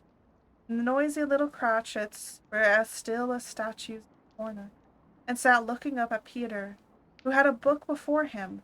The mother and the daughters were engaged in sewing, but surely they were very quiet. And he took a child and set him in the midst of them. Where had Scrooge heard those words? He had not dreamed them. The boy must have read them out. As he and Spirit crossed the threshold, why did he not go on? The mother laid her work upon the table and put her hand up to her face. The color hurts my eyes, she said. The color. Ah, poor Tiny Tim. They're better now again, said Cratchit's wife. It makes them wake by candlelight, and I can show my weak eyes to your father when he comes home. The world must be near this time. Past it, rather, Peter answered, shutting up his book. But I think he has walked a little slower than he used these few last evenings. They were very quiet again. At last she said, an unsteady, cheerful voice that only flattered one. I have known him walk with Tiny Tim upon his shoulder very fast indeed. And so have I, cried Peter, often. And so have I, exclaimed another. So had all. But he was very light to carry, she resumed, intent upon her work, and his father loved him so much that it was no trouble. And there was your father at the door. She hurried out to meet him, and little Bob in his comforter. He had need of it. Poor fellow came in. His tea was ready for him on the hob, and they all tried who should help him to most. Then the two young Cratchits got upon his knee, and laid each child a little cheek against his face, as if they said, "Don't mind it, father. Don't be grieved." Bob was very cheerful with them, and spoke pleasantly to all the family. He looked at the work upon the table, and praised the industry and speed of Mrs. Cratchit and the girls. They would be done long before Sunday, he said. Sunday? You went today, then, Robert? said his wife. Yes, my dear, returned Bob. I wish you could have gone. It would have done you good to see how green a place it is. But you'll see it often, I promise. That I would walk there on a Sunday, my little child, cried Bob. My little child. He broke down all at once. He couldn't help it. If he could have helped it, he and his child would have been farther apart perhaps than they were. He left the room and went upstairs into the room above, which was lightly cheerful and hung with Christmas. There was a chair set close beside the child, and there were signs of some one having been there lately. Poor Bob sat in it, and when he had thought a little and composed himself, he kissed the little faces. He was reconciled to what had happened, and went down again quite happy. They drew about the fire and talked, the girls and mother working still. Bob told them of the extraordinary kindness of Mr. Scrooge's nephew, whom he had scarcely seen but once, and who, meeting him in the street that day, and seeing he looked just little down, you know, said Bob, inquired that had happened to distress him. On which, said Bob, for he is pleasant. Oh my god, no. Honestly, I don't think we ever hear about his parents. All we do know is that Scrooge was very poor, and then he got very wealthy. Oh my god, that scared me.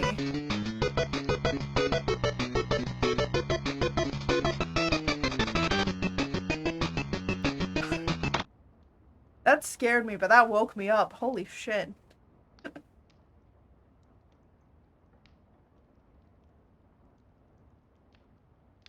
Yeah, this might be a long stream, because I still have another chapter to read after this. Oh, crack my back. What? Stretch butt. Belly rubs. Belly rubs. Oh yeah, no. For he is the pleasantest spoken gentleman you ever heard, I told him.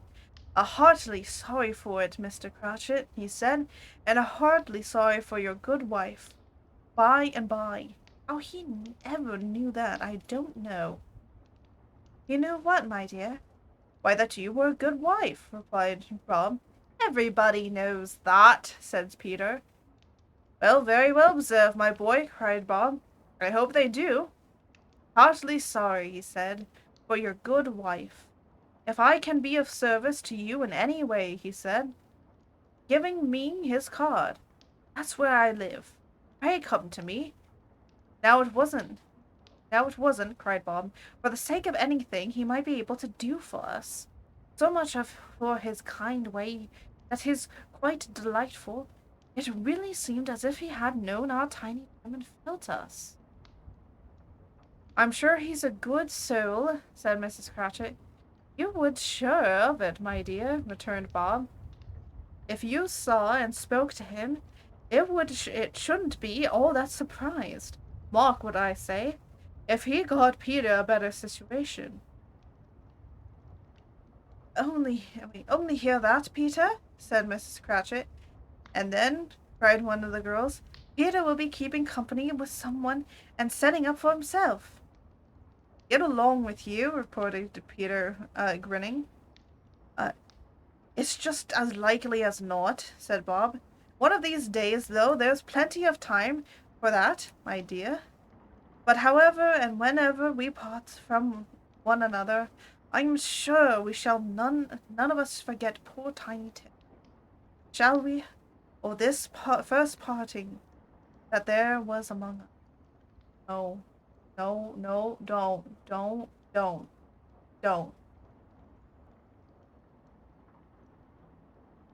Right. First among us.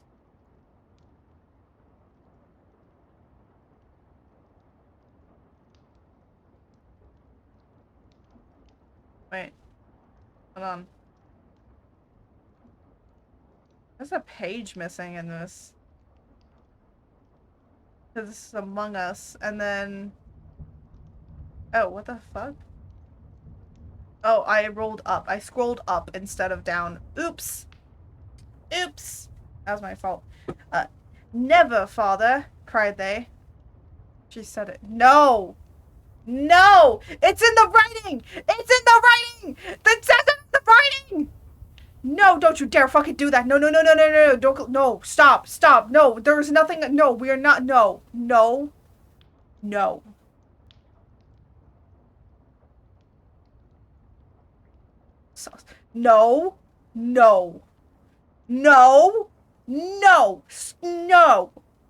No, it's in the writing! It's in the writing! I said no! Don't you dare clip it. I'm betting it's already clipped. It's already been clipped.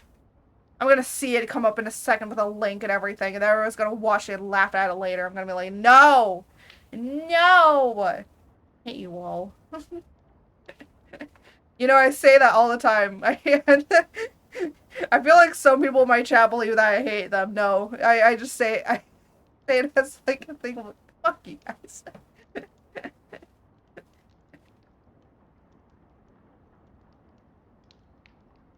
Oh, am I getting a good scratch? Getting a good scratch. Ooh, belly rubs. Belly rubs. Anyways, never father, they cried they all. And I know, said Bob, I know, my dears, that when we recollect how patient and how mild he was, although he was a little child, we shall not quarrel easy among ourselves, and forget poor Tiny Tim and do. No, never, father, they all cried again. I'm very happy, said little Bob. I am very happy. Mrs. Cratchit kissed him, and his daughters kissed him, and the two young Cratchits kissed him, and Peter and himself shook hands. Spirit of Tiny Tim, thy childish essence was from God. Spectre, said Scrooge, Something informs me that our parting moment is at hand. I know it, but I know not how. Tell me what man it was whom he saw lying. The ghosts of Christmas yet to come invade him as before, though at a different time. He thought, indeed, there seemed no order in these latter visions. I hate you. Um, how how to unmod mods? No joking.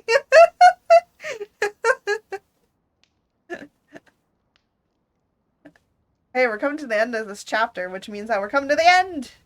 Coming to the end. I think this will be a 5-hour stream. Oh my gosh. You know what? Who cares? Who cares if it ends up being 5 hours? Probably will be because I'm gonna be talking afterwards.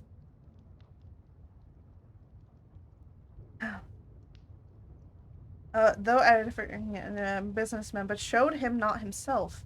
Indeed, the spirit did not stay for anything, but went straight on, as to the end just how desired, upon besought by Scrooge to tarry for a moment. This court, said Scrooge, though which we hurry now, is where my place of occupance is, and has been for a length of time. See the house. Let me behold what I shall be in days to come. Spirit stopped. The hand was pointed elsewhere. The house is yonder. Scrooge explained. Why do you point? Why do you point away? An exorable finger underwent no change. Scrooge hastened to the window of his office, and looked in. It was an office still, but not his. The furniture was not the same. The figure in the chair was not himself. The phantom pointed as before, and joined it once again, and wondered why and whither he had gone. Accompanied it until they reached an iron gate. He pushed to look around before entering. A churchyard. Here, then, the wretched man, whose name he had now to learn, lay underneath the ground. It was an unworthy place, walled in by houses, overrun by grass and weed. The growth of vegetation's death was not life, choked up with too much burying, fat with relepted appetite. A worthy place. The spirit stood among the graves and pointed down to one. He advanced towards it trembling. The phantom was exactly as it had done, but he dreaded what he saw new meaning in its seldom shape. Before I draw near to that stone to which you point, said Scrooge, answer me one question. Are these the shadows of things that will be, or are they shadows of things that may be only? Still the coast pointed downwards, by the grave which it stood. Men's courses will foreshadow certain ends to which, if perceived in, they must lead, said Scrooge. But if the courses be departed from, the ends will change. Say it thus was immovable as change. Say it thus with what you show me. The spirit was immovable as ever. Scrooge crept towards it, trembling as he went, followed the finger leading upon the stone, a neglected grave on its own. Ebenezer Scrooge. Gosh.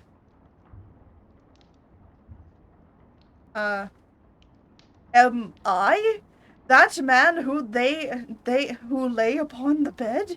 He cried upon his knees. The finger pointed from the grave to him, and back again. No, spirit, oh no, no! The finger still was there.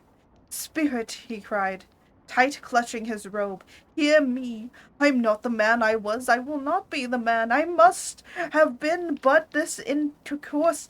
Why show me this, if I am past all hope? For the first time the hand appeared to shake.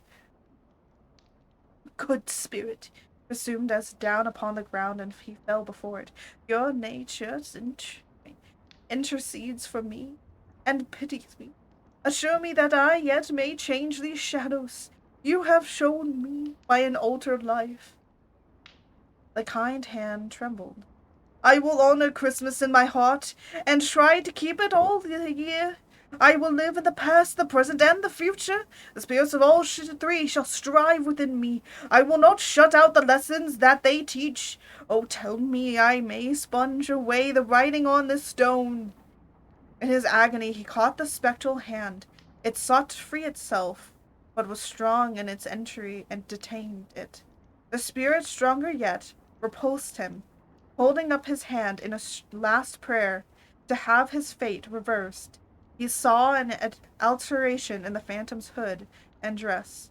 It shrunk, collapsed, and dwindled down into a bedpost. We're on the last bit. We're on the last chapter, guys. The end of... I like how it's called the end of it, which... Yeah, I want this to be ended. I want the end of it. I just take a quick, stretchy break of my own. No need to do redeems. Doing my own thing. Getting all wiggly stretches out. Petting my dog. She needs attention.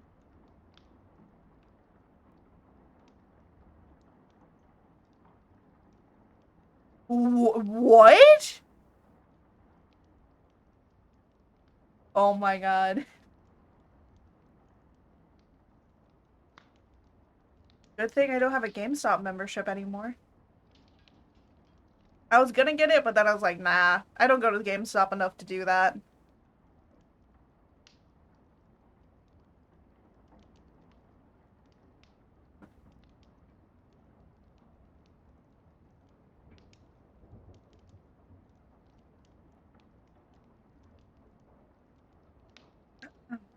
Anyways, we're at the end, so let us continue on. Oh, let me check my... This is how... Okay. That should be enough. Chapter 5, the end of it. Yes, and the bedpost was his own. The bed was his own. The room was his own. Best and happiest of all, the time before him was his own, to make amends.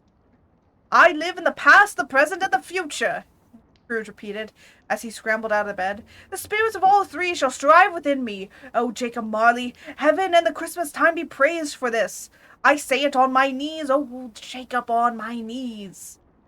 He was so fluttered and so glowing with his good intentions that his broken voice would scarcely answer to his call. He had been sobbing violently in his conflict with the spirit, and his face was wet with tears. They were not torn down, cried Scrooge, folding on one of his bed curtains in his arms. They were not torn down, rings and all. They are here, and I am here. The shadows of the things that have been may be dispelled. They will be. I know they will. His hands were busy with his garments all this time, turning them inside out, putting them upside down, tearing them, mislaying them, making them parties to every kind of extravagancy. I don't know what to do, cried Scrooge, laughing and crying in the same breath, and making a perfect lacoon of himself with his stockings. I am as light as a feather. I am as happy as an angel. I am as merry as a schoolboy. I am as giddy as a drunken man. A Merry Christmas, everybody. A Happy New Year to all the world. Hallo, he, whoopee, hallo. He had frisked into the sitting room and was now standing there perfectly winded. Here's the saucepan that the Ghoulie was in, said Scrooge, staring off again and going round the fireplace. There's the door by which the ghost of Jacob Marley entered. There's the corner where the ghost of Christmas presents sat. There's the window where I saw the wandering spirits. It's all right. It's all true. It all happened. It had something in his teeth. Oh my gosh. He tripping balls. I mean, if you tried to tell this story to somebody that didn't understand it, honestly, probably somebody would be like, have you had enough snuff today? I think you've had a little too much snuff. A little too much snuff. Um,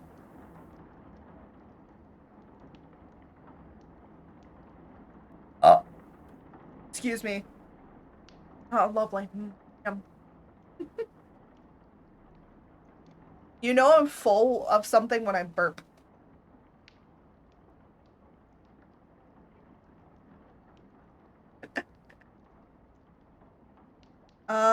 And let me see. Where were we? Oh yeah. Uh,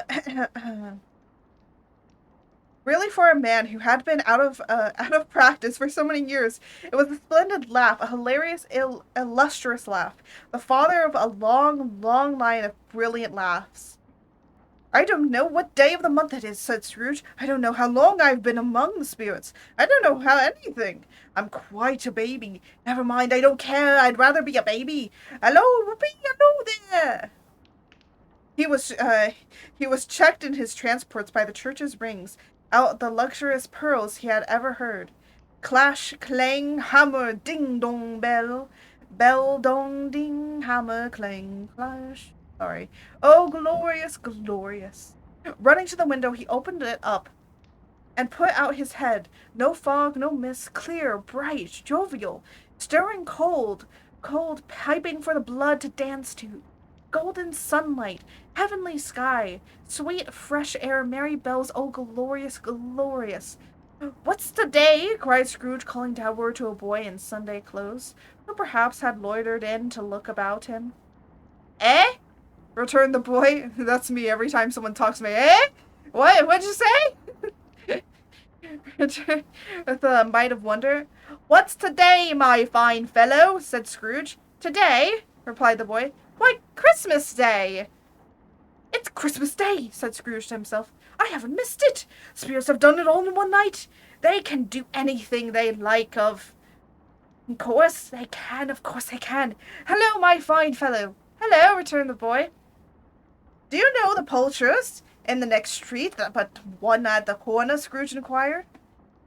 I should hope I did, replied the lad. An intelligent boy, said Scrooge. A remarkable boy. Do you know whether they've sold the prize turkey that was hanging up there?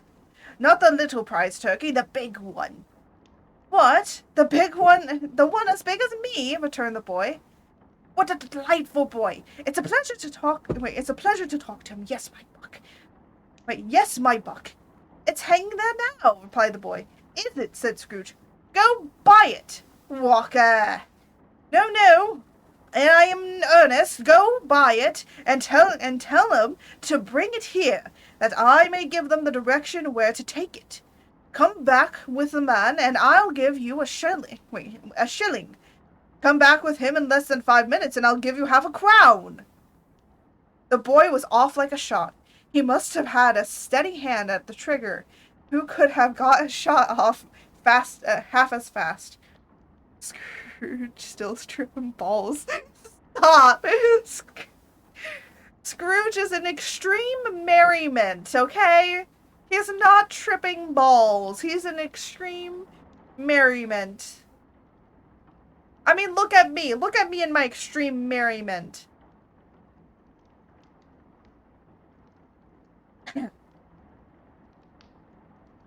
Gosh. I'll send to Bob Cratchit's, whispered Scrooge, rubbing his hands and splitting with a smile, with a laugh. You shan't know who sent it. It's twice the size of Tiny Tim. Joey Miller never made such a joke as sending it to Bob's will be. The hand on which he wrote the address was not a steady one, but write it he did, somehow, and went. Um, what the fuck? Okay, well, didn't affect anything. Um, the lights just flickered in my house. That usually means that there could possibly be a power outage at some point. So if the stream goes down, um, we will pick this up on Monday.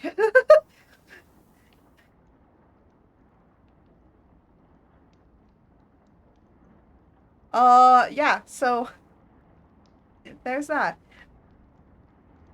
It probably won't, but it does depend. It was very windy yesterday, so sometimes the Wi-Fi can be a little.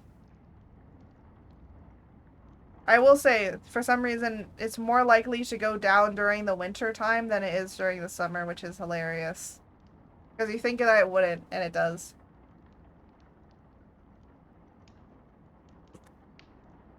But anyways, let's continue on. The hand in which he, he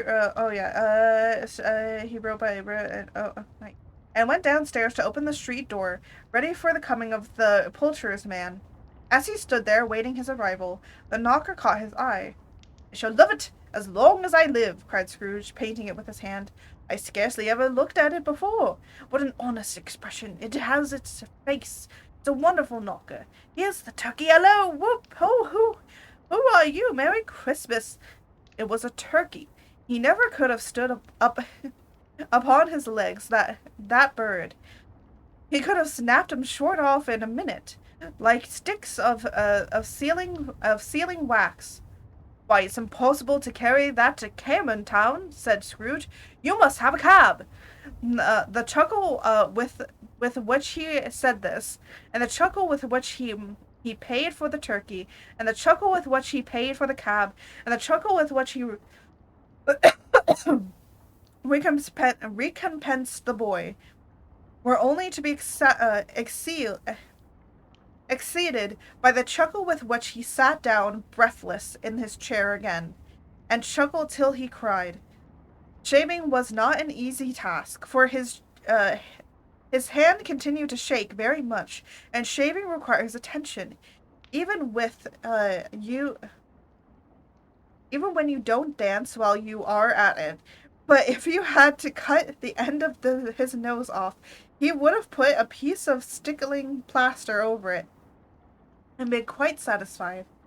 He dressed himself all in his best, and at last got out into the streets. The people were by this time pouring forth, as he seen them with the ghost of Christmas present, and walking with his hand behind him. Scrooge regarded everyone with delighted smile. He looked so irresistibly pleasant, in a word, that the 3 or 4 good-humoured fellows said, "Good morning, sir, a Merry Christmas to you." And Scrooge said often afterwards that of all the biddle sounds he had ever heard, those were the brilliants in his ear. Scrooge chuckling so much because he's trying to breathe. Scrooge is... No! No! Stop! Please stop, Scrooge, and not tripping balls, okay? He had not gone far when, coming on towards him, he beheld the portly gentleman who had walked into his courting house the day before, and said, "Scrooge and Marley's, I believe." It sent a pang across his heart to think that his old gentleman would look upon him when they met, but he knew what path lay straight before him, and he took it. "My dear sir," said Scrooge, quickening his pace and taking the old gentleman by both his hands, "how do you do? I hope you succeeded yesterday. It was very kind of you. A Merry Christmas, Mr. Scrooge." "Yes," said Scrooge. "That is my name, and I fear it may not be pleasant to you. Allow me to ask your pardon, and you will have the goodness—" Here Scrooge whispered in his ear. "Lord bless me!" cried the gentleman, as if his breath were taken away. "My dear Mr. Scrooge, are you serious?" "If you please, Mr. Scrooge, not a farthing less.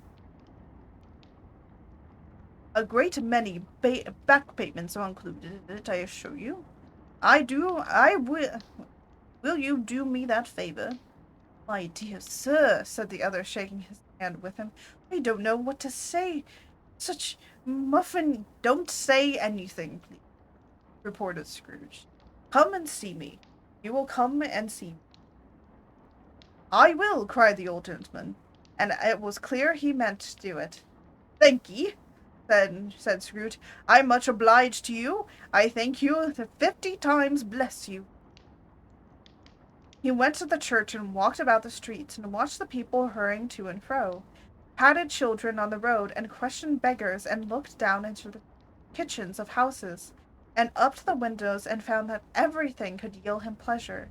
He had never dreamed that any walk, that anything could give him so much happiness. In the afternoon he turned his steps towards his nephew's house. He passed the door a dozen times before he had the courage to go up and knock. But he made a dash and did it. "Is your master at home, my dear?" said Scrooge to the girl. Nice girl, very. Yes, sir." "Where is he, my love?" said Scrooge. "He's in the dining room, sir, along with the mistress. I'll show you upstairs, if you please."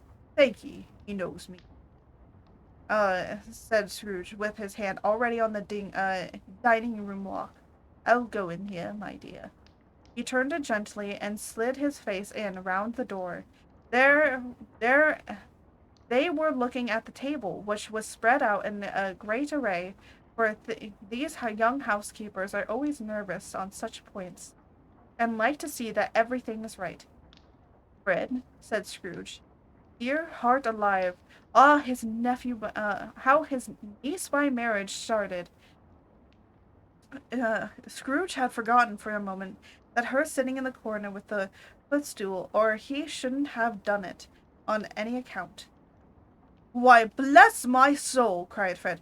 "Who's that?" It's I, your Uncle Scrooge. I have come to dinner. Will you let me in, Fred?" Let him in. It is a mercy he couldn't shake his arm off. He was at home in 5 minutes. Nothing could be heartier. His niece looked looked just the same. So did Topper when he came. So did the plump sister when she came. So did everyone when they came. Wonderful party, wonderful games, wonderful amenity, wonderful happiness. But he was earlier at the office next morning. Oh, he was earlier there. If he could only be here first, and catch Bob Cratchit coming late. That was the thing he had set his heart upon. And he did it. He did. The clock struck 9. No Bob. 1/4 past. No Bob. He was full 18 minutes and a half behind this time. Scrooge sat with his door wide open, and might see him come into the tank. His hat was off before he opened the door. His comforter too. He was on his stool in a jiffy, driving away with his pen, as if he were trying to overtake 9 o'clock. "Hello," growled Scrooge in his accustomed voice, as near as he could. Wait, hold on. Okay. As near as he could feign it. "What do you mean by coming here at this time of day?" "I'm very sorry, sir," said Bob. I am behind my time." "You are," repeated Scrooge. "Yes, I think you are. Step this way, sir, if you please." "It's only once a year, sir," pleaded Bob, appearing from the tank. "It shall not be repeated. I was making rather merry yesterday, sir." "Now I will tell you what, my friend," said Scrooge. "I am not going to stand for this sort of thing any longer, and therefore," he continued, leaping from his stool and giving Bob such a ding in the waistcoat that he straggled back into the tank again, "and therefore I am about to raise your salary."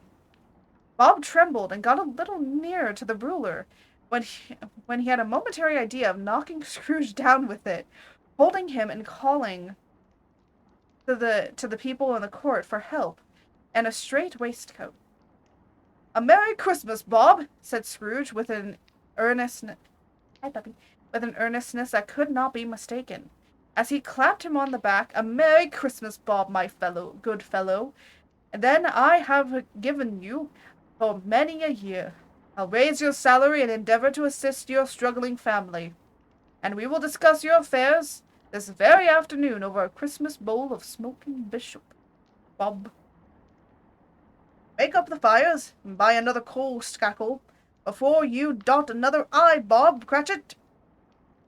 Oh, look at them. Look at this. I know it's very weirdly drawn because, like, all of them have weird fucking faces, but, like, this is so cute. This is so nice. Scrooge was better than his word. He did it all and indefinitely more. And to Tiny Tim, who did not die, he was a second father and became as good as friend, as good as master, and as good as man as the good old city knew, or any other good old city, town, or borough, in the good old word, in the good old world. Some people laughed to see the alteration in him, but he let them laugh, and little heeded them, for he was wise to know that nothing ever happened on this globe for good at which some people did not have their fill of laughter in the outset, and knowing that such of these would be blind anyway, he thought it quite as well that they should wrinkle up their eyes in grins, as have the malady the malady in less attractive forms. His own heart laughed, and that was quite enough for him. He had no future intercourse with spirits, but lived upon the total apprehensive principle ever afterwards, and it was always said of him that he knew how to keep Christmas well, if any man alive possessed the knowledge. May that be truly said of us, and of all of us. And so, as Tiny Tim observed, God bless us, every one.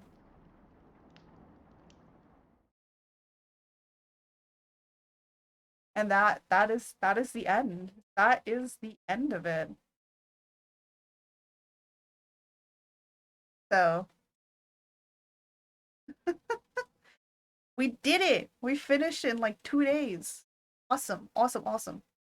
Oh no, I can't. Um. Oh, I do not have the crackling fire on here. Fine. Yeah, woot woot woot woots. Oh, wooties woots to everybody.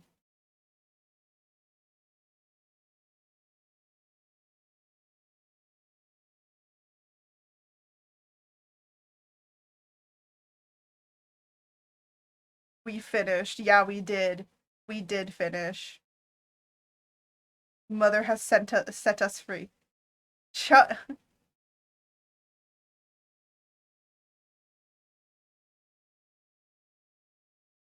Yeah. I have set you free. Um, but okay, so I said that I was gonna be recommending some Christmas movies for you guys to watch if you guys haven't watched it. First off, if you have Netflix, please go and watch A Christmas Prince. And the ex- and also go and watch the entire series of A Christmas Prince. It's so funny. I love it. I do generally love it.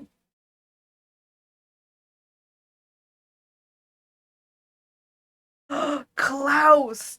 Okay, if you also have Netflix, I highly Die Hard. Yeah, yeah. Okay, my mom and I both agree Die Hard is a Christmas movie. Okay, I don't care what the fucking actor says. It's a Christmas movie. You cannot convince me otherwise. Um, but yeah, but I will say, without a doubt, please, if you haven't, go and watch Klaus. It is so good. It is animated beautifully. I think, Jose, I think you have the art book for Klaus, if I remember.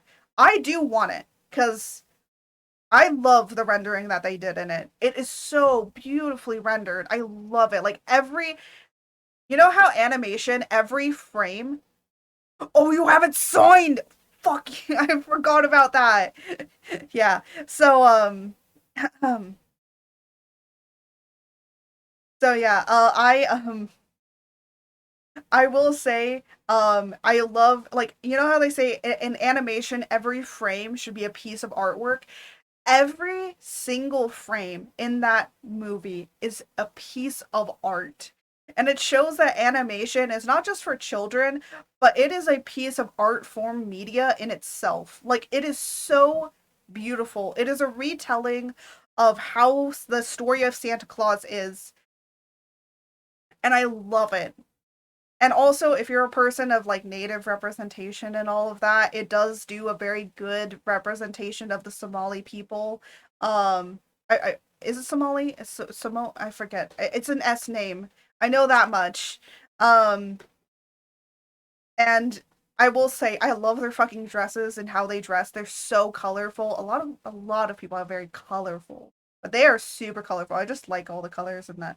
But it's like it's so well done. It's so well done. I love it. Sami, thank you, thank you, thank you. It has a good representation of this of the Sami people. I knew it was like something saw something. I forget what it was. Um, oh my god. But yeah, so it's really great. I love it. It's very, very heartwarming. Be prepared to grab tissues. There are moments you will probably cry. Yeah. Some old classic films is always gonna be like, okay, I will say if you haven't watched Miracle on 34th Street, please go and watch it. It is a Christmas classic. I love it. Also, a kind of underrated one is the Santa Paws or Santa Buddies movies. Those are good. They shouldn't be, but they're good. Oh, my mom watched that. I didn't. I want to watch it, but she was giggling. If my mom is really hard laughing at something, you know it's good. Like the kind of laughter that literally is so loud that no matter what, you will hear it on the other side of the room. Yeah. Yeah, Kevin Bacon. No, but the thing is, Kevin Bacon plays as himself as Kevin Bacon.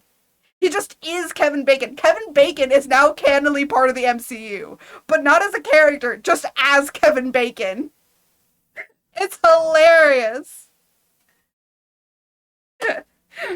I love it. I love it. It's so egregiously hilariously funny and I just mwah, it's beautiful, okay?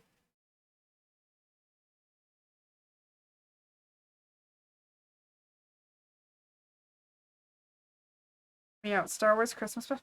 Okay, no, that shit can go and burn, okay? The Star Wars Christmas special was very weird. We all agree on it. Chewie has a wife. I know Chewie has a wife. I know. It's so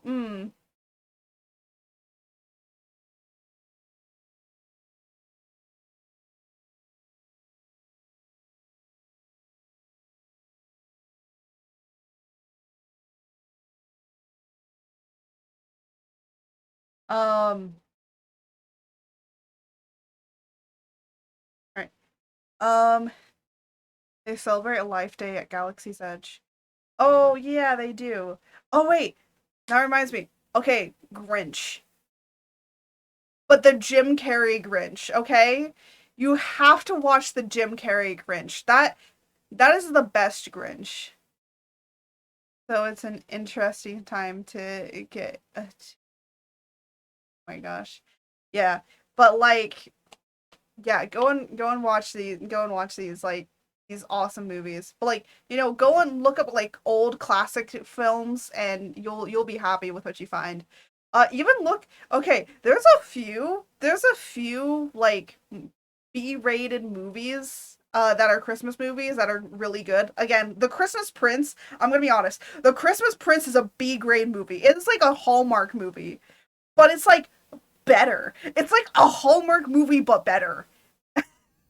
And the thing is that like the more you get into the story, like cinematic universe of fucking A Christmas Prince, is fucking hilarious. I love it. I love it. It's so stupid, but it's so great. Please. And then of course I'll go and watch some of the old classic films. The Santa Claus. Go and watch that. That's Home Alone. Is Home Alone a Christmas movie? I guess so. Home Alone is technically a Christmas movie.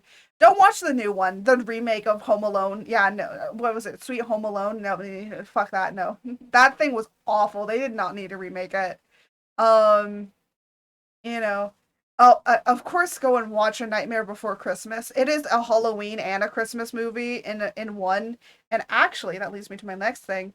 My mom, for my birthday, got me not one, but two. Nightmare Before Christmas snow globes.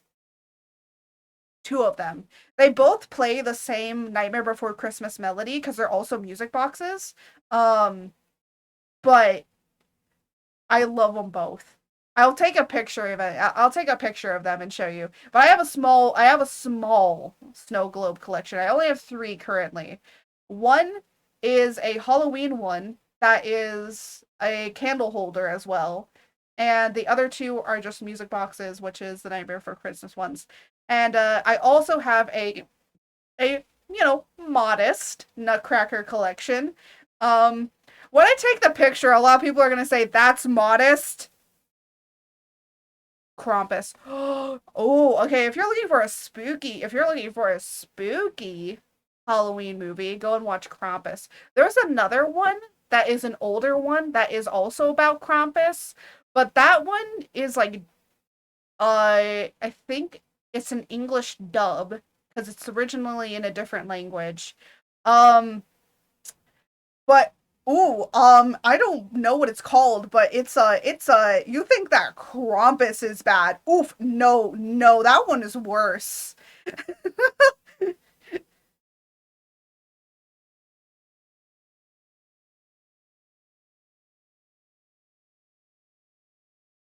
Hold on. Elf? Okay. Elf, if Elf was too goofy for me, I don't like Elf. Like Elf was funny to a certain point, but because they kept, I Elf is weird to me. I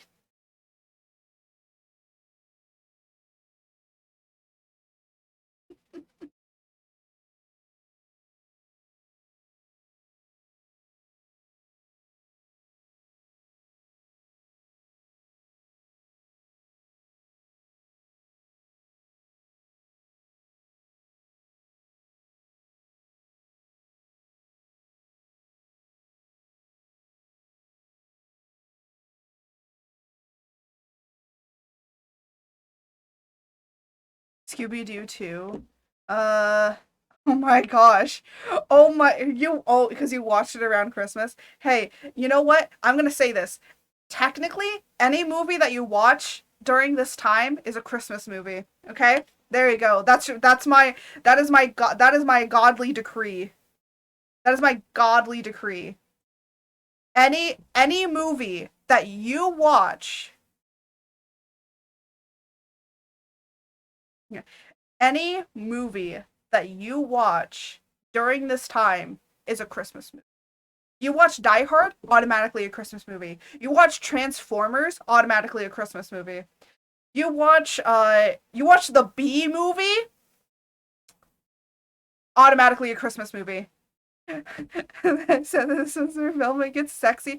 Oh my gosh. Yes! Yes! Fucking Velma, guys. Oh god, I love Velma. Fucking love Velma. Joke's on you. Watches Hocus Pocus. Hey, hey! Hocus Pocus could be a Christmas movie. Velma is Hawkeye's wife and the Oh my gosh, yeah, they're the same actress!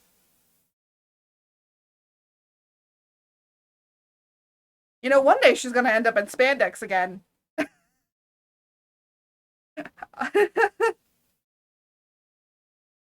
One day. Anyways, I do. Oh yeah, I gotta tell you guys the deets. I gotta tell you guys the deets. I told you I'd tell you the deets of my mom and her, cause she sings at choir. She's in the church choir because she goes to church. She's in the church choir. Um, the thing is that when my mom first went to church choir, it made me almost want to punch a bitch. Um, I'm not even joking. Anyways, it actually almost made me punch a bitch because I was like, you want me to come with you so I can punch somebody? And she's like, no, no, you don't have to do that. I'm like, I will. Velma's my childhood. Dude, Velma. I love Velma. In more ways than one. But anyways, so um but Oh God, I'm trying to think. Uh, so my mom went to like the first like choir meeting that they had, or like not the first choir meeting that had, but the first one that she joined to do practice. Um, and and then she went to like the first whatever. Then she did her like first actual being part of the choir at church like one day, and they said, and one of the main people came over to her and said, you know, you don't have to, you know, you shouldn't sing for all of the songs. Like, as if she's like belting out all the songs that you're supposed to sing. Because there's some songs only the main head cantor is supposed to sing. If you've ever gone to church, there's always like a person that is on the altar singing, and then you usually have a choir. The cantor is the person that's on the altar singing, but the choir is off somewhere else. So they're the main head leader of the altar. Um,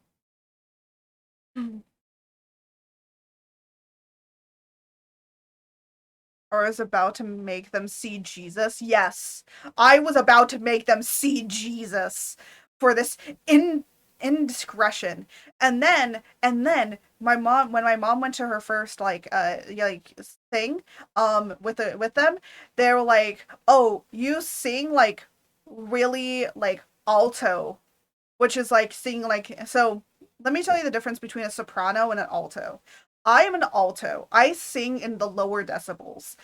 That means that I, instead of going ah, I sing like ah. So I sing in the lower decibels. I've always sang in the lower decibels. And the thing is, they said, you sing as an alto. Try and sing more alto because that's what these songs require. Like a fine heavenly bliss instead of a fine heavenly bliss. And it's like, why? Why? Why? No, shut up. And my mom's like, I can't. Oh my. Holy shit, my mom is calling me. Wow. Hold on.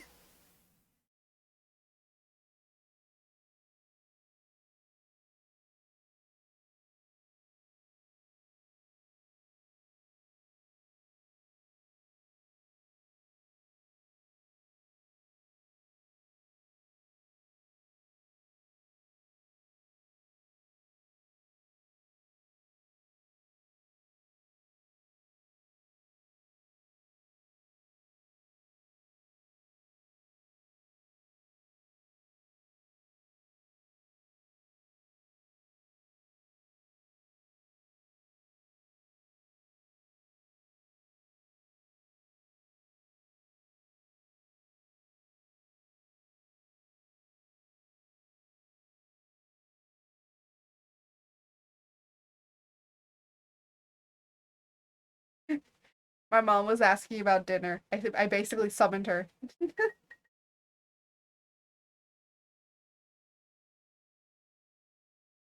Oh my god, no. What the fuck? But yeah, so I was about to make him see Jesus. Um, but but yeah, I well, cause like they were basically kind of quote passively insulting my mother's singing. My mom and I do not recognize certain social cues, but that's what they were basically trying to um insinuate, is that she's just an awful singer. And the thing is that my mom, the one thing about my mom is that my mom has no understanding of tones, or of no, she does not sometimes, I'm trying to think, sometimes she doesn't my god, oh, she's slightly tone deaf. Slightly. She's not extremely tone deaf. Um, she's just slightly when it comes to higher pitches. That means like into the sopranos and the altos. No, into the sopranos. She can do more of the altos, like she understands that because that is her vocal range. She usually has to sing at a lower vocal range because if we start ending up going too high, our voice starts cracking. Um, And I can attest to that as trying to sing at higher pitches. I can attest we cannot go any higher than like I think we can do about C, maybe an E, and we can't go any higher than that. We can only go lowers. So yeah, if you know anything about notes and stuff, we cannot do anything higher. Um, but yeah, so that's the deets on that. But oh my god, there is one person I want to fucking punch, and it's the person that sends out the music because there is so much of a better way to do it. Do you want to know how they send out the music? This is how they send out the music. It is a Google Docs sheet with links to PDFs that are in different areas or can be in a different folder. So sometimes the link is to a folder that has page 1 and page 2 instead of putting it together. And she was like, and the person that sent it out just says, well, that's how it comes, and I don't know any other way how to fix it. And I'm like, you can literally look up PDF compressor, and it will take the two PDFs and put them together. And then the other thing is, why do you send it all through these Google Docs? There is so many easier ways to do it, which is basically you make a folder for the day with everything in order and you just share the folder to everybody. There you go. No one has to click on these stupid links in order to go to somewhere else, have to download it and do all of that shit. You could just have it in the fucking folder. But no, they don't do it that way. And it is so awful the way that they do it because it takes me an hour to fucking do all the shit that needs to be done in order for my mom to actually get it on her tablet correctly. But yeah. But anyway, so that's the deets for today. But without a further ado, I do know who we're gonna be rating. This is someone I haven't rated in a very, very long while, and I mean a very long while. It's been a long time. But he stopped streaming because he was moving and all of that sort of stuff. So I'm gonna rate him. It's been a while. I want to pop in on his stream and say hi. I've actually been watching his stream in the background while talking about all this stuff. Um, and he's playing some Scarlet and Violet, which we will be playing on Monday. So yeah, uh, he he has forsaken us. Cause you want to know why? He fucking chose Quaxley. So you know what we're gonna do, Jose? Yes, thank you. Thank you. We're gonna do that. But we're not gonna do that. We're not gonna do that. We're gonna do Fuecoco. We're gonna do in here. We're gonna do the Fuecoco raid. No, not just the art. You could do the art raid, or you could do this one. Go and get Lechonk. Go and get the Lechonk. Go and get Lechonk and say Fuecoco. While I type in his name. I'm sorry that I have to do this to you.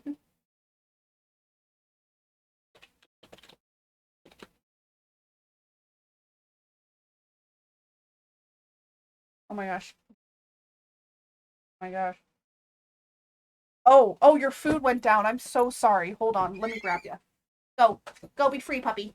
Oh my god, my jiggles. All the jiggles. I don't know how much longer he's gonna be playing. I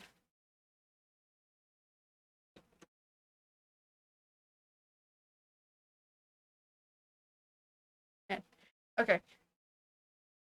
Do you have it up? Yeah, boys. Yeah. You do not disrespect my boy. Okay, everyone got the Fuecoco raid? Everyone got the Fuecoco raid? Good. Good, good, good, good, good. So, without a further ado, thank you all so much for watching, and as I always say, may the wind guide you until next time. And so good. Bye, and I'll see you in the Fuecoco raid.